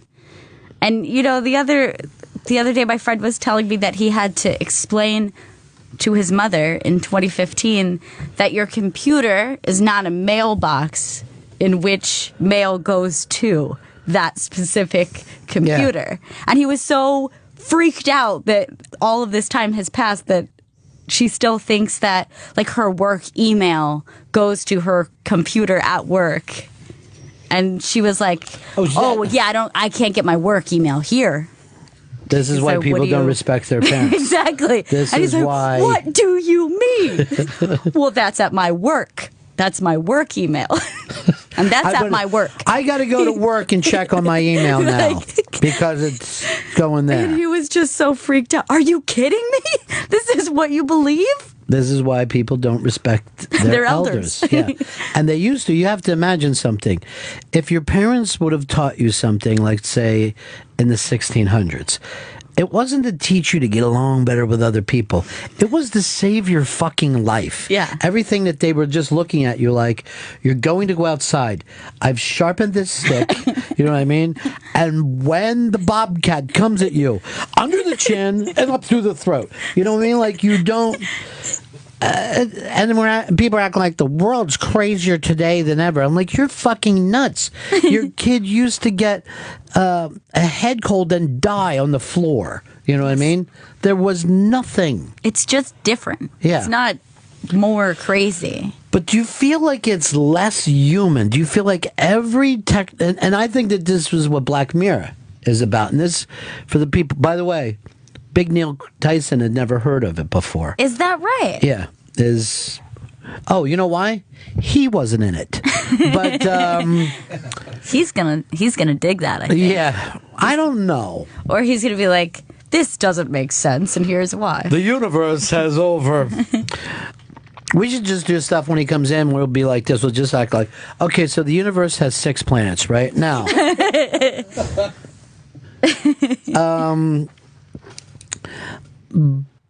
But the weirdness of Black Mirror is that it shows you how technology can go so far that you wouldn't want it. Yes. I will tell people this, and I remember at a time, and it wasn't that long ago, that you went to work, you did your work, you went home from work, and you had your life. If your boss called you at home, you would feel like, did I leave the place on fire? You know what I mean? Now, people are expected to stay in touch 24 hours a day, where your boss can send you a message at 11, 12 o'clock at night instead of the next morning. You know what I mean? Insane. You know, normally you would come in and your boss would have these memos lined up. Now the memos come to your house 8 o'clock at night, 9 o'clock at night.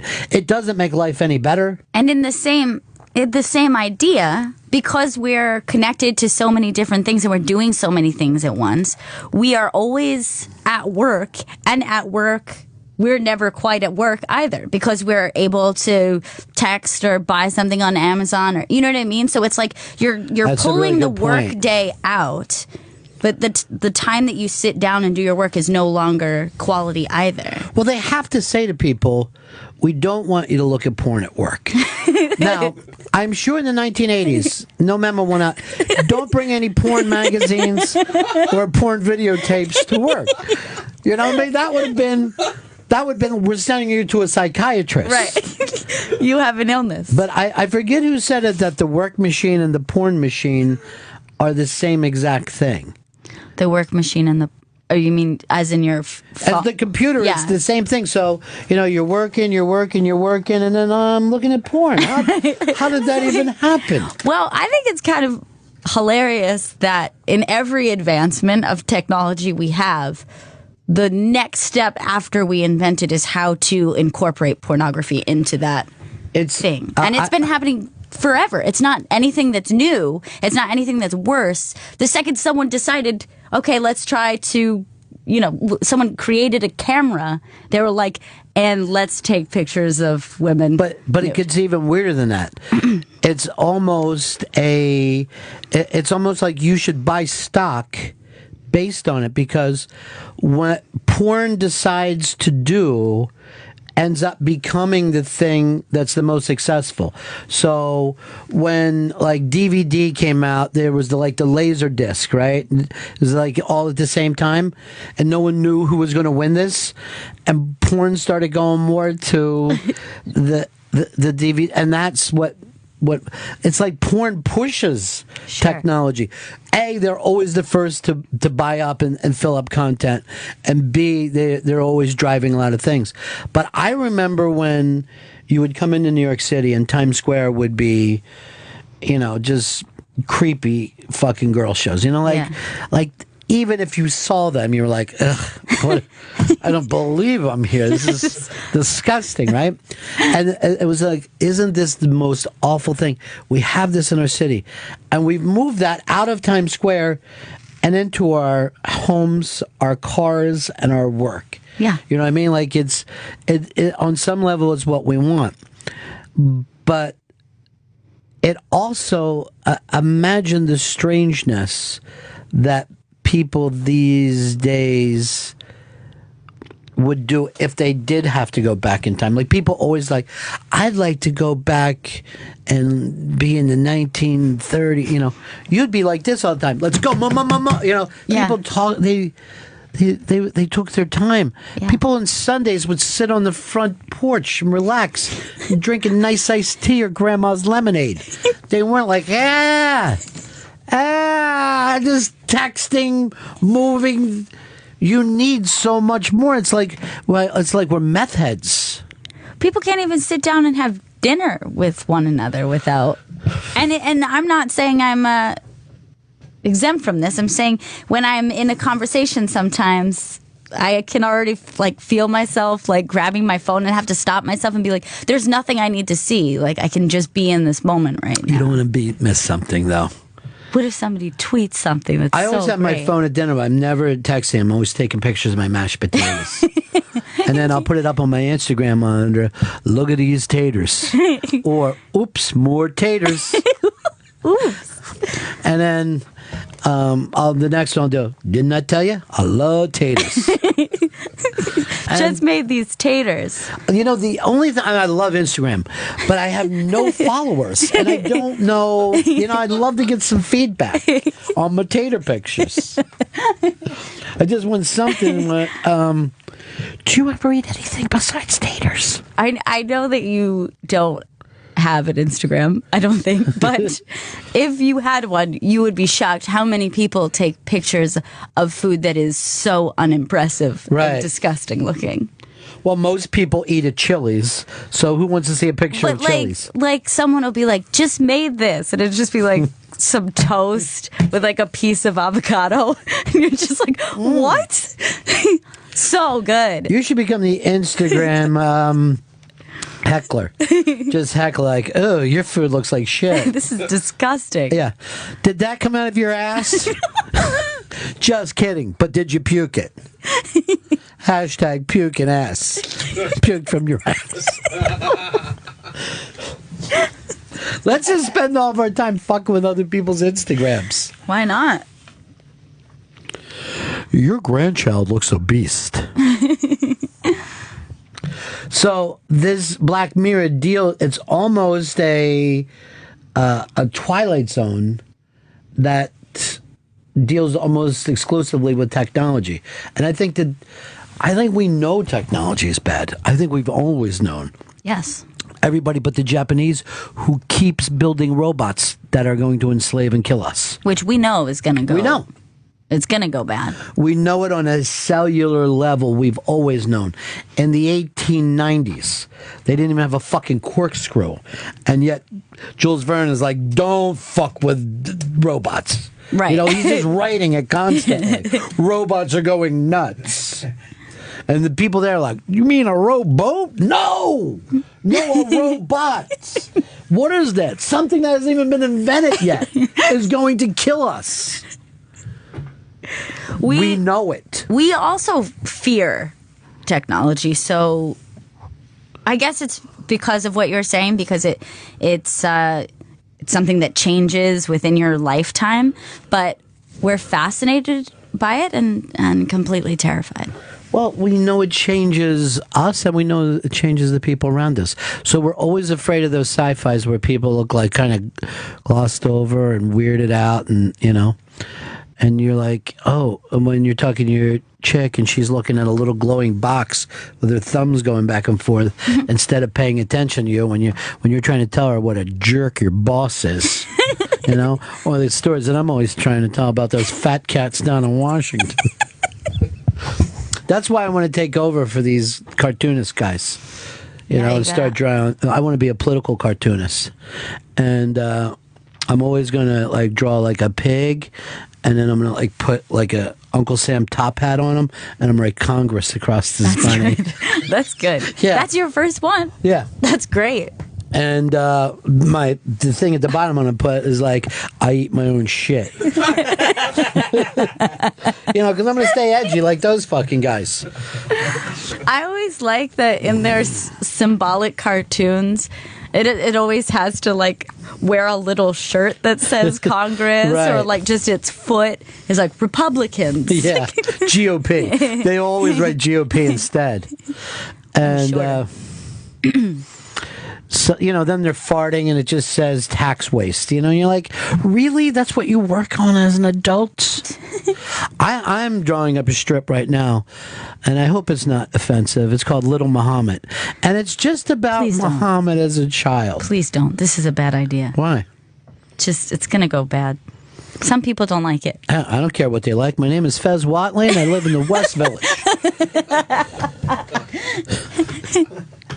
If you have something to say about it, come on down. I got an idea. It's a bit. It's kind of like the Far Side. I call it Muhammad, and it's just this cow No. that the other cows are listening to. They just jokes. Yeah. He's just kidding. And I'm like, I want you guys to fly into some barns. No. Barns! You son of a bitch! This is not a firing squad. So you're watching the Black Mirror. You've watched the first season. First episode is the president who gets... The prime minister is... Yeah, you don't want to give that away. Don't want to give it away, but it's pretty disturbing. Second one is like... I consider that one American Idol meets Candy Crush.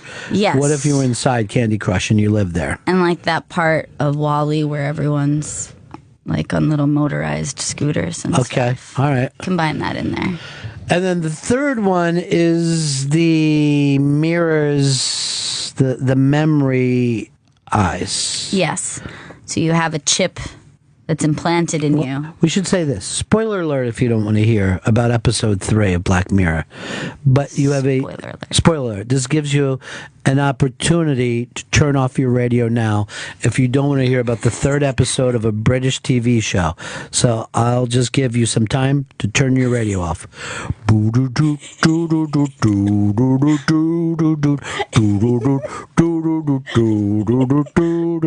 Spoiler alert.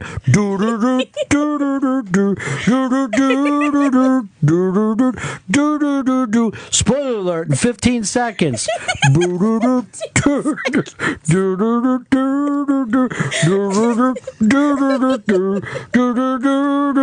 Spoiler alert coming up. Episode 3 of an English TV series.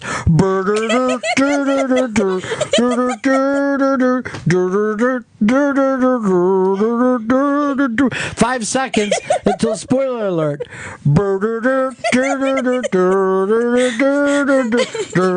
We're back. Thanks for staying with us. Oh. See, I don't need technology. You know? You could just do it yourself. I can hum. I come from a generation that hummed.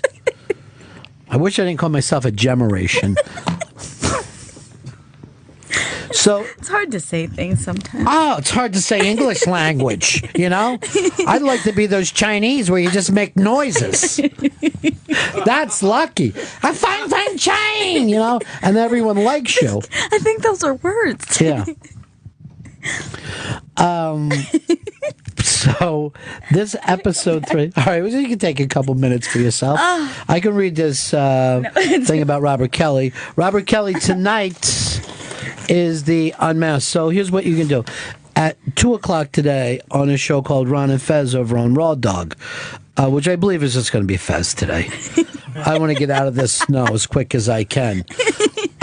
You'll be able to see. But tonight, here at 11 o'clock on Opie Radio, it's Mr. Robert Kelly Unmasked.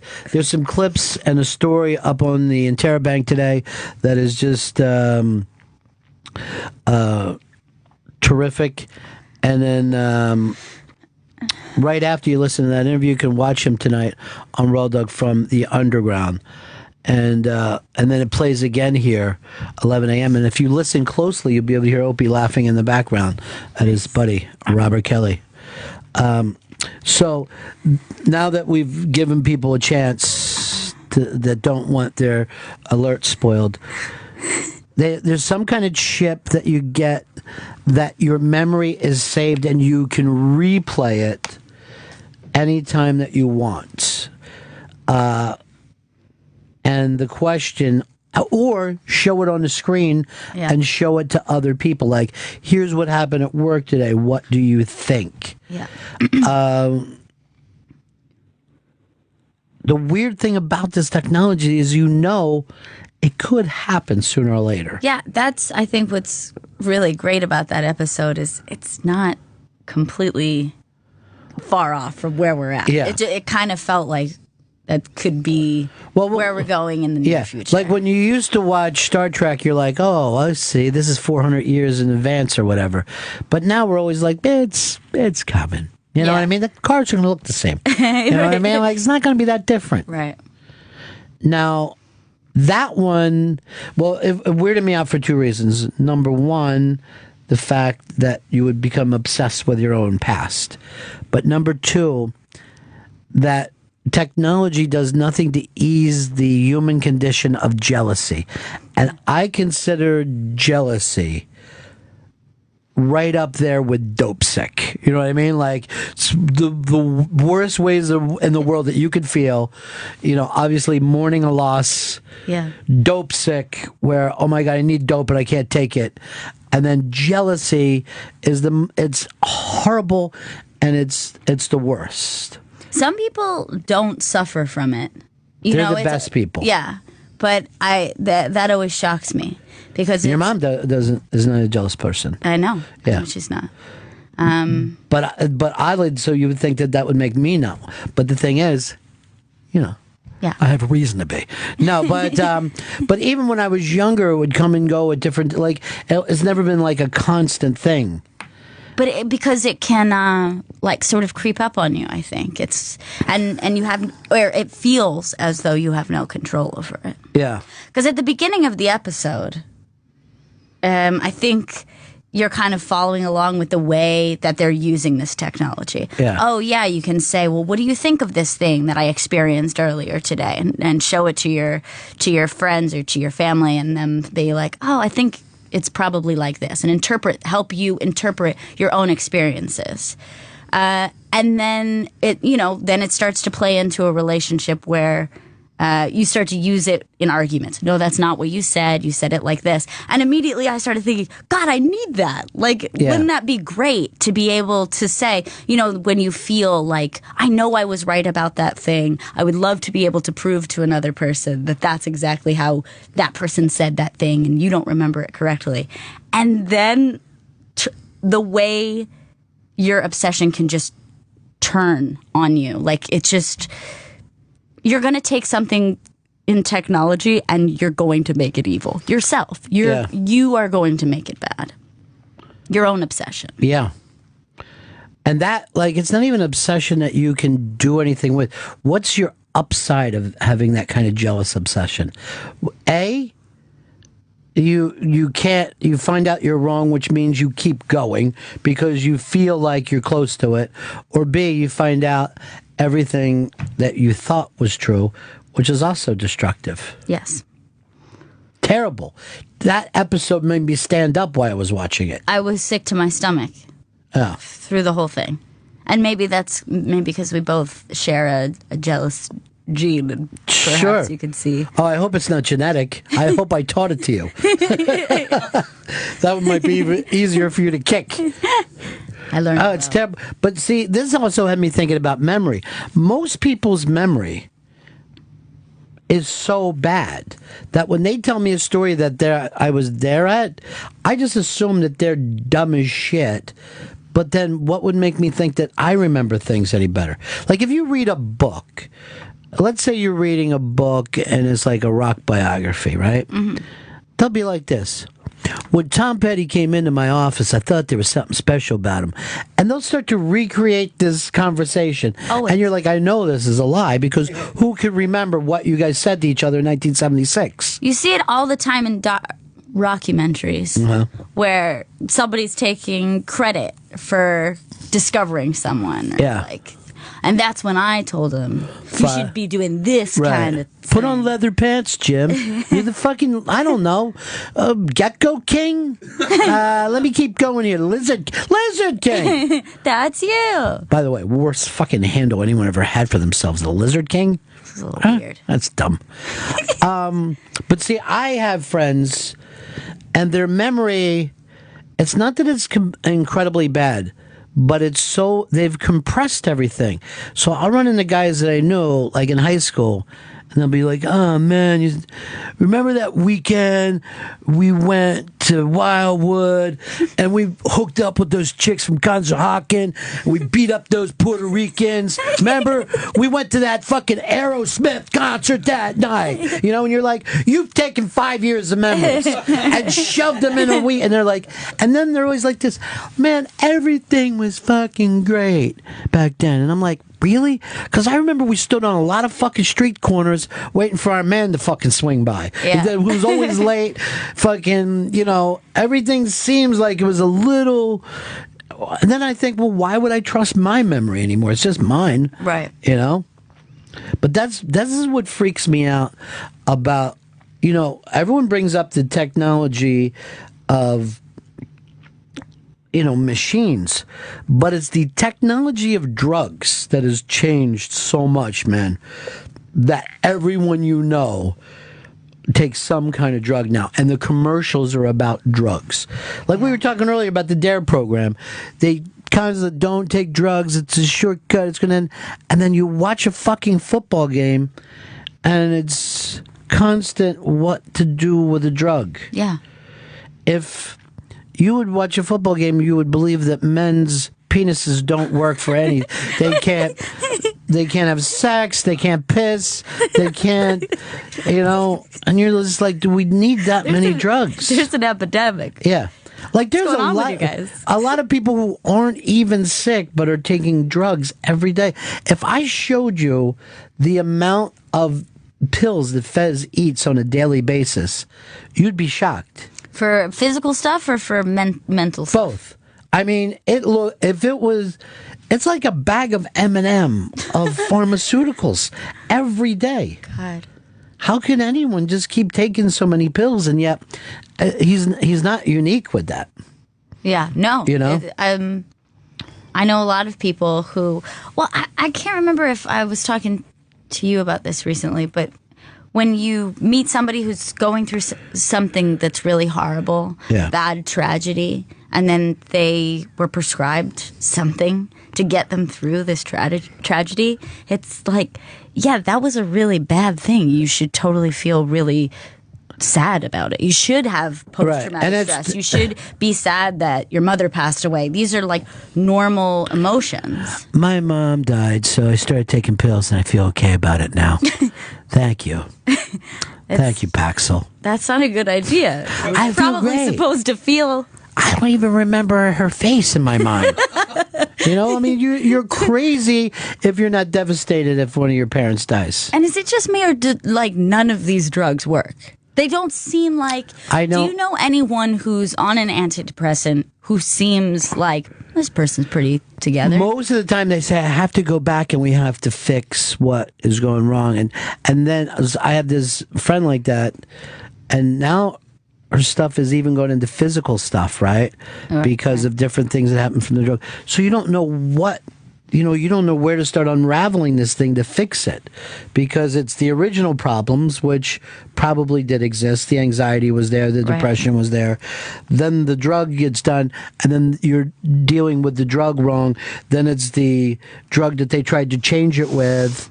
And now you're like, and now there's some physical problems that have popped up. And you're like, where do you start and fix the end of this, So here would be the question for me. Would you rather live in the past or the future if you had to make, like, if it just showed up and you were told you're leaving this time? I'll say the universe, the keeper of the universe, who I now call, I'm going to say Bob. If Bob showed up and said you have to live 50 years in the past or 50 years in the future, which one would you pick? That's pretty tricky. Bob's going to destroy the world if you don't make a decision. What? Yeah, that's how this works. Crazy. Yeah. I guess as a woman, I'm gonna go future. All right, smart move. I didn't even say for me. I'm always thinking white male. Right. But if you probably went in the past, they would just throw you into a pen and sell you in the town square. Exactly. I think that's always the tricky thing of like when you ask somebody what time would they like to visit in the past. Black guys are always like, not too far back. Yesterday? Not too far back. Yesterday, I guess. 90s? You know, really, that whole Public Enemy era is where I like to come in. Anything else would suck. See, that's weird because this is why it's hard. All I thought of is as a white guy. You know what I mean? Sure. But there's like no black dudes. And I'm like, I'd love to be back in the Middle Ages. That's not going to go well for him. So future. I guess. Because I kind of feel like the future sucks. I really believe that. I think it might. Yeah. It's probably going to. And we're going to have our memories stored in our No, I don't. chip. I'm going to go chipless. I ain't going to do it, dude. Well, that's what I'm saying. There's going to be a group of people. Maybe it's these the spiritual movement. Maybe they'll be the chipless. Johnny Podell and his fucking band of gypsies. It was very weird because yesterday I was talking with Big Neil, and he came. Neil Tyson was talking about the universe, and we got into atoms and stuff like that. And Johnny Podell comes in from a whole different. Man, there's spirits all around us, dude. Wow, couldn't be more different. I know. I would like to be a preacher like that for those people, and I would just be like this: spin and win, whatever it stops on, what you get, bear dog. Every time, everybody's a winner. Step one up, knock the bottles down. It's the same thing. They're all carnies. But it makes you feel good. No one ever left a carnival saying I feel bad about myself. No. Did you ever read a book by Gary Steinhardt called "It's like super sad true love story"? Mm-mm. You would dig. This is for you.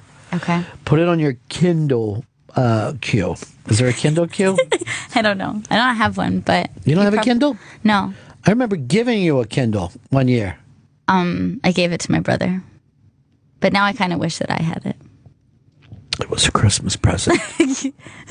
I'm sorry. He really seemed to want it, Right. but I regret it now. I regret it I'm too. gonna ask for it back. All right, well, I'm going to get you the actual book then. But and this book takes place only slightly in the future here in New York City. And it has to deal with social media. But the point being, the people who don't share everything are considered like weirdos and outcasts there. It's like if you don't have all your facts up on the SoundCloud somewhere, but what's wrong with her? What mental illness does she have? And I do think that's it's happening.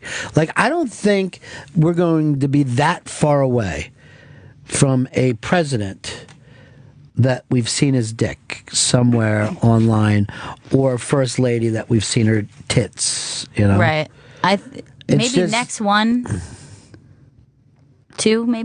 Yeah, I don't think we're that far away. I mean, maybe it'll be President Wiener.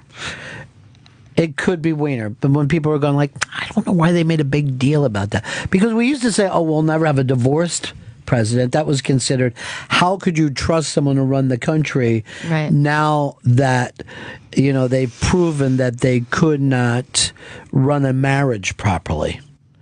Couldn't vote for that guy. Does anyone even hold that standard anymore? It's actually just the opposite. If you've only been married once, it seems like you're a little bit of a weirdo. Yeah. What's with you? Can't get a lot of chicks? Can't fuck up a few times?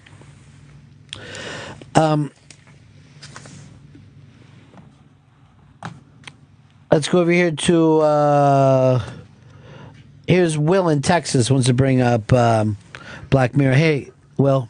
Hey, good morning. How are you doing? Good. Hey, heard you talking about the series, and I recall looking at a book of patents by Nikola Tesla, and one of the patents he had was to be able to project your memories onto a screen, like a theater screen, and people could view it. And I just thought it was kind of interesting that you were bringing up this series. It's literally what Black Mirror was about there. Yeah. I guess so. And remember when he didn't, he was treated kind of antisocial for not doing it. Everyone was like, really? Yeah. You don't want to just put it up so we can all look at it? Yeah. And that's what this super sad true love story is about. Is like, if you don't share everything, that's the antisocial thing that you're doing. You know? See, but there should be certain things that are kept sacred that, we shouldn't know everything. Some things need to be kept away. And for me, it's everything. Private. Yeah. For me, it's everything. It's like, I don't like when anyone will ask me questions, which is weird that I interview people for a living. You know what I mean? But I would never ask people, like, I would have a guy on the show and would ask him about his work, but I never would say, do you have any children, or are you married? I would never. It seems like, that's right up there to me by saying, how much money do you make? Yeah. And How there much are is people saving? who will straight up ask you that, too. Say what? Which Jews. is totally rude. You mean Jews? To me, you don't do that. That's not what I mean. What's But that? it's interesting. That's actually kind of rude, but it's weird that this the younger generation, they have no problem asking questions like, how much do you make? They do. I don't even like when people say to me, where do you live? And they'll say, on the east side, and they'll go, what block? Like, this is getting a little fucking strange. Yeah. Because people are smart enough to divulge information from that, to pull information. And hey, you're like, you don't need to know that. Yeah, but then when you don't give the information, it makes you feel like you now have a trust issue with that person. You know what I mean? Like, they're suddenly like, what, do you think I'm going to stalk you? Yeah, that is true. That's true, but you know what? I guess this whole social media where automatically you're my friend, you automatically give Friend that me. information up.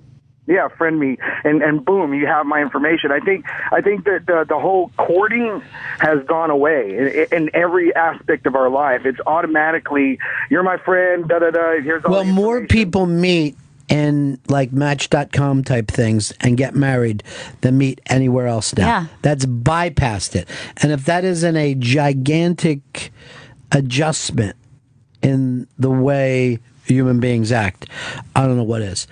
Now, it may be much smarter to write all these things down and try to find out that you hook up with someone and you both love Star Trek, and you both want to go to Comic-Con, and you both think the Weezer Blue album, that's easier, but I don't think that you really know someone because of that. There's also a lot of people who you have common interests with that you wouldn't like. Just because you like the same things doesn't mean that you are partner going to... up. Yeah. And it's actually pretty common to get along with someone, live with them comfortably, be attracted to them, and have different interests.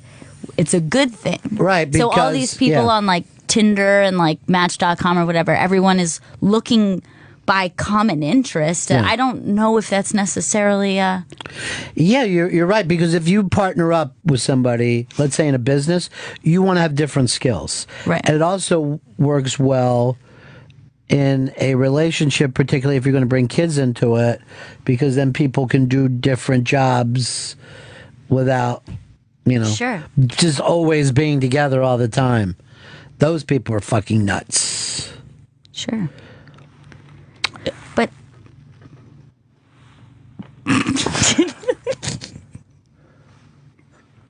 I have to break now. Someone just broke an imaginary stick in front of me. Like this. it exploded. But he was already fading back because he knows I hate that kind of shit. All right, we'll pick it up. It is Bennington.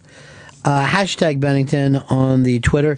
Phone number is 866-766-0339. I want to remind everybody, Robert Kelly Unmasked premieres today on Ron and Fez over at Raw Dog. We'll play that at 2 o'clock.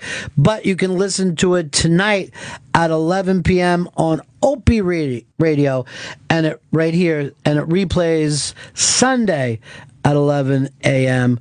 You're listening to Bennington. Our next show is Friday, February 6th. We don't do every day, Jackson Brown. It's just sometimes. Right back. This is Bennington. This is Bennington, Opie Radio, XM 103, Sirius 206. It is. It seems like our gimmick on this show is just to pick one group, and that'll be our that's what we've playlist. been doing. Yeah. House band. I wonder, we could house band it. Another day, maybe we could just pick a style of music. Yeah. Soundtrack one day. But the Future Islands, getting a lot of love. Good. Getting a lot of love. They deserve it. I don't know if it's getting Fantastic Man style of love. Right. Because, how are we ever going to beat that? Fantastic Man was a big hit. It was a gigantic hit, and it brought a lot of love, and it brought the people of the world together. I got half an eye up here on this TV, and it looks like they've added a second hostage standoff in France. It's just horrible. It's just horrible. What are you if you're running France? You're the president, you're the premier. What's your job title there? They have a prime. They have kind of a prime minister. Whoever's the head guy over there. I'm going to say president. I think they have. It might be a president. He came out and he goes, "We will not negotiate with hostages." And they go, "Well, there's no sense in it anyway because the hostage has no power." And he goes, "Well, I made a mistake. Forget it. Let me come back and I'll do it." Hold on. We hate hostages? Is that what I mean? I don't know what I'm saying. Here's Will in Chicago. Having some beautiful weather in Chicago this week, aren't you, Will? Oh, it's great. Yeah. Great for everything. The lake has frozen over. Oh, no. It's so brutal there. It's pretty damn cold. It's not bad today. It's 5 degrees. 5 degrees. And then the wind chill makes it feel like everyone's dead. Yeah, but it's sunny. What can we do for you, buddy? So, you were talking about watching football and seeing every other commercial being for a pill and, convincing, that it would have seemed that everyone has got some physical ailment or mental ailment, that we're all dysfunctional, right? We need a pill. So I'm actually a doctor, and so Me too. I see these things on a daily basis where, it seems to me it's kind of, the free market will do what it can to make a buck, right? And so it seems to me, at least compared to 15 years ago when I first started, that nobody can cope with anything. You know what I mean? So we have zero coping skills. So why actually have to think about something or put up with something? Can't you just give me a pill? And people come in droves looking for every little thing. They want a pill. Don't you have a pill for that? Isn't there a pill for that? And to me, I think that the bottom line of it is that, we've gotten so soft and lazy, and that we have nothing to really put up with or nothing to deal with. We have zero coping skills, so it becomes chemical coping. Yeah, it's true. I guess. Yeah. I'm sorry, I didn't mean to touch on. No. Well, I'm going to agree with you. It just seemed like for all the books that are out there and all the Dr. Phils, it's people's ability to cope is down so much. I see so many adults that it would just say, "Could you take this off my hands?" I can't imagine any of my father's generation saying, "I have too much. Could you take this from me?" You know what I mean? And no one wants to. I don't know whether somehow we think that things are supposed to go easy, but one thing I've learned from doing all these interviews is just how difficult it is to make things, right? Yeah. I talked to a guy just written a book about Billy Joel, right? And you're like, oh, Billy Joel, he's a talented guy, and he writes sweet pop songs. It seems like a lovely life. It just seems like, honesty. I feel like I could have done it. Yeah. It seems like it's almost easy. And you read this book, and these, he just had to scratch and fight just to get these things done and got shit on, and, there's just nothing easy. And Colin Quinn said something to me the other day. It's going to stick with me. He said, the cavalry ain't coming, that we have to convince ourselves that there's some part of us that thinks someone is going to discover us or like us or think that we fit in, and they're going to come over and say, what you do is great. I'm going to put it here. And he said that when he figured out that the cavalry wasn't coming, that's when he started to do his own shit. And I had to admit, I have a fantasy that all the time that someone's going to go, what you've been doing fits in here perfectly. Do not change. And I always have. I think that a lot of creative people have that fantasy. Yeah. And it's smart to keep it as a fantasy and know that it's not going to happen. I think it stifles a lot of people who want to be great, and not even just artists, but just want to be great at something. I think that why wouldn't it, be the dream for someone to just be like, no more fighting. You're great just the way you are. You're great. We don't want to change anything. You speak not to a generation, you speak to a species. And you know what? I'm going to tell you something that right now, and I'm serious. 1984 is just 11 years away. Think about that, man. But yeah, like you want that almost like kind of maternal figure to come in and be like, you're great. You don't have to fight anymore. Just be yourself. Be yourself. Then, you know what? You'll make money like that. You're going to be comfortable, and you could just be creative. I think you might end up making too much money. I think you might get you better talk to somebody. There's going to be a person who's just going to take care of your money for you because they love you too. We all do. We're all supporting you at all times. You just have to show up. You find out that these people this should not come as a shocker, but the people who got successful, worked really hard for it, and were turned down many times, and then also made a lot of compromises that they didn't want to make. Yeah. And that's why when you give them an award at their end of their life, when they give you a Lifetime Achievement Award, you should go like this with it. Well, you should have seen what I fucking wanted to do. Okay? Because believe me, it wasn't this shit that you all love. I had something great planned for you assholes. But no. Gosh. Well, I mean, I feel like I don't know. Everybody wants to be able to do what they want to do. Yeah. Everybody wants to be able to do what they love to do. Yeah.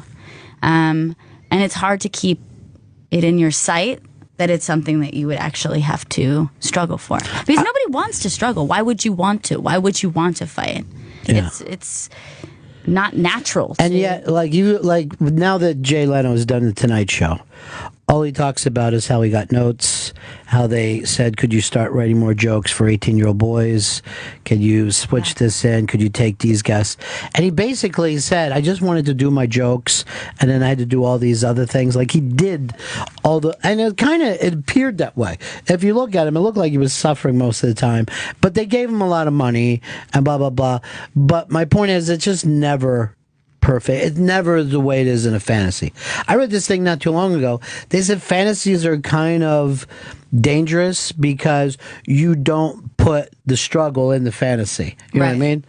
No one... Skip over that part. Yeah, you skip over that part, and it's just like, this is great. Your album went to #1. And people think that about people who are either very successful. I think it all the time. Yeah. I think, if I look at Paul McCartney, it looks like, what an easy thing to do. To have that talent and just sit there and just tap it out.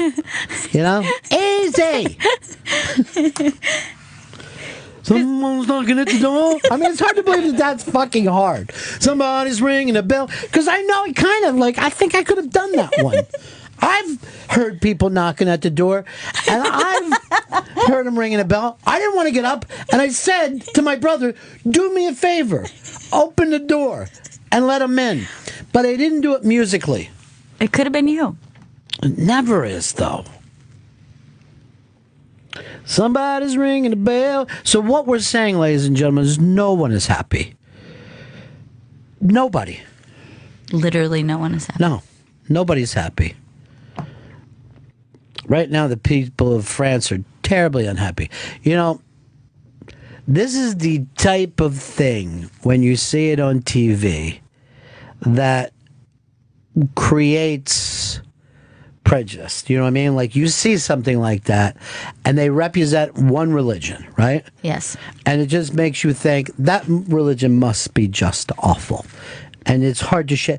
That's the easiest thought to come to first. Well, that's I saw somebody was writing that yesterday on Twitter somewhere. I can't remember where I saw it, but they were saying... Was it Obama? No, it wasn't Obama. It's really dangerous. He writes it. But when you see a crime committed by a black person, it's like it's the race. It's for Muslims. It's the religion. Mm-hmm. But if it's like a white male shooter, it's like Psychopath. He was crazed.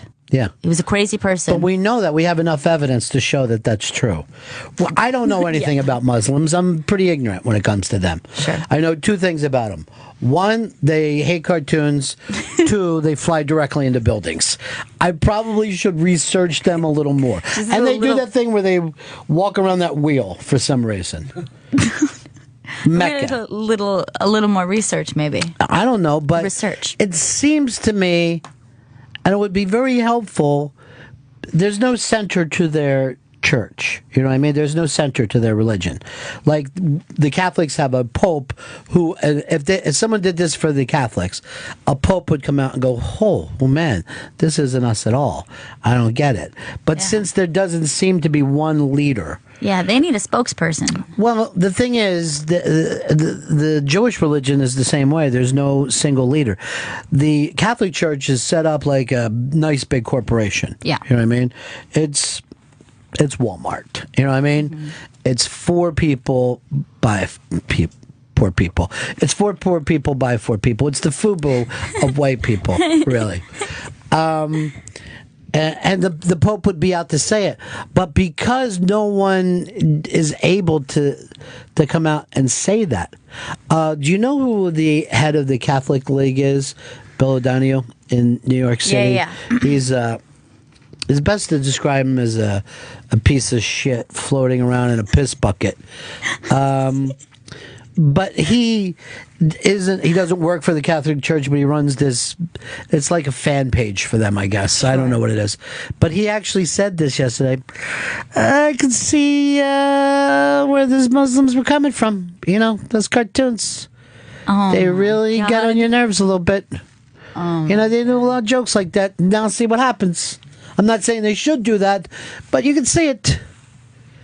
Jesus. Religion is dangerous. It's a dangerous tool. You think all religion? It can be. Yeah, sure. But a dangerous tool is any tool.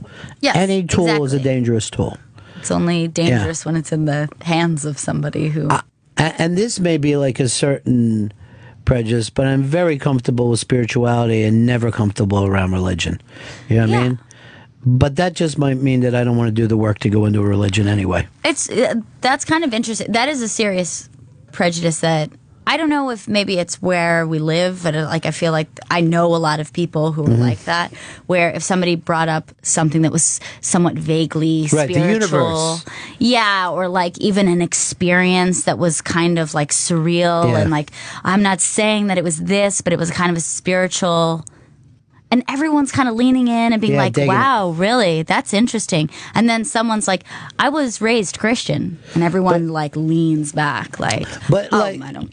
If someone said to you, oh, I was out in the Grand Canyon and you just feel so connected and you feel so spiritual, I was like, yeah, you do. But if someone said, oh, I'm out there and I could just feel Christ around me, the Spirit of the Lord, exactly. I would just be like, ew. Ew. What? You're a freak. You're a scummy freak. And it's just a different word. Yes, it's just a different word. People are all the time, like if they say angels, you're like, yeah, I get it. Like you just feel like there's a good thing. But if they go, I talked to Jesus last night, and everyone's just like, what? No, you didn't. You're dumb. You're crazy. Or like if you explain something as sort of like the mysteries of the universe or something. Yeah. And you're saying that something's connected and someone says, well, that's God right there. Mm-hmm. What? What do you mean? What are you talking about? That's crazy. Like, it's just a difference in one word. Yeah. Yeah, I think it means that we're hypocrites. Yes. It's just hypocrites. It's a prejudice. It's real. Yeah. And before you know it, we'll end up taking hostages. How do you get out of a hostage situation? I never know. Terrible.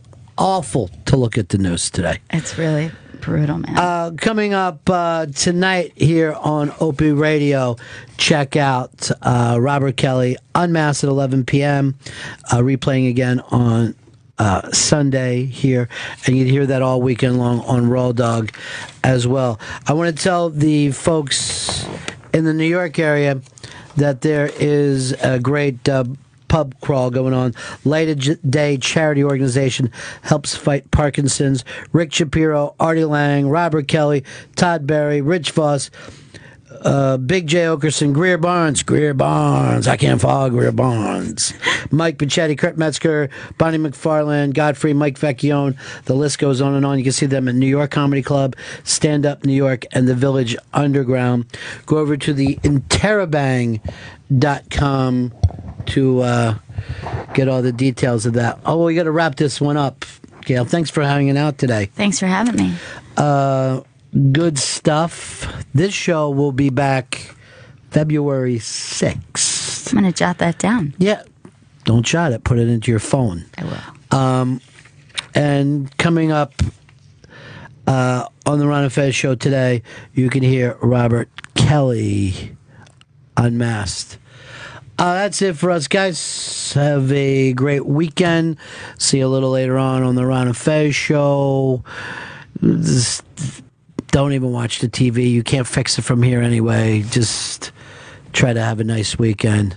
It's all football. See you next time. You've been listening to Bennington, only on Opie Radio, XM 103, Sirius 206. You can listen to it again by going to Sirius XM On Demand.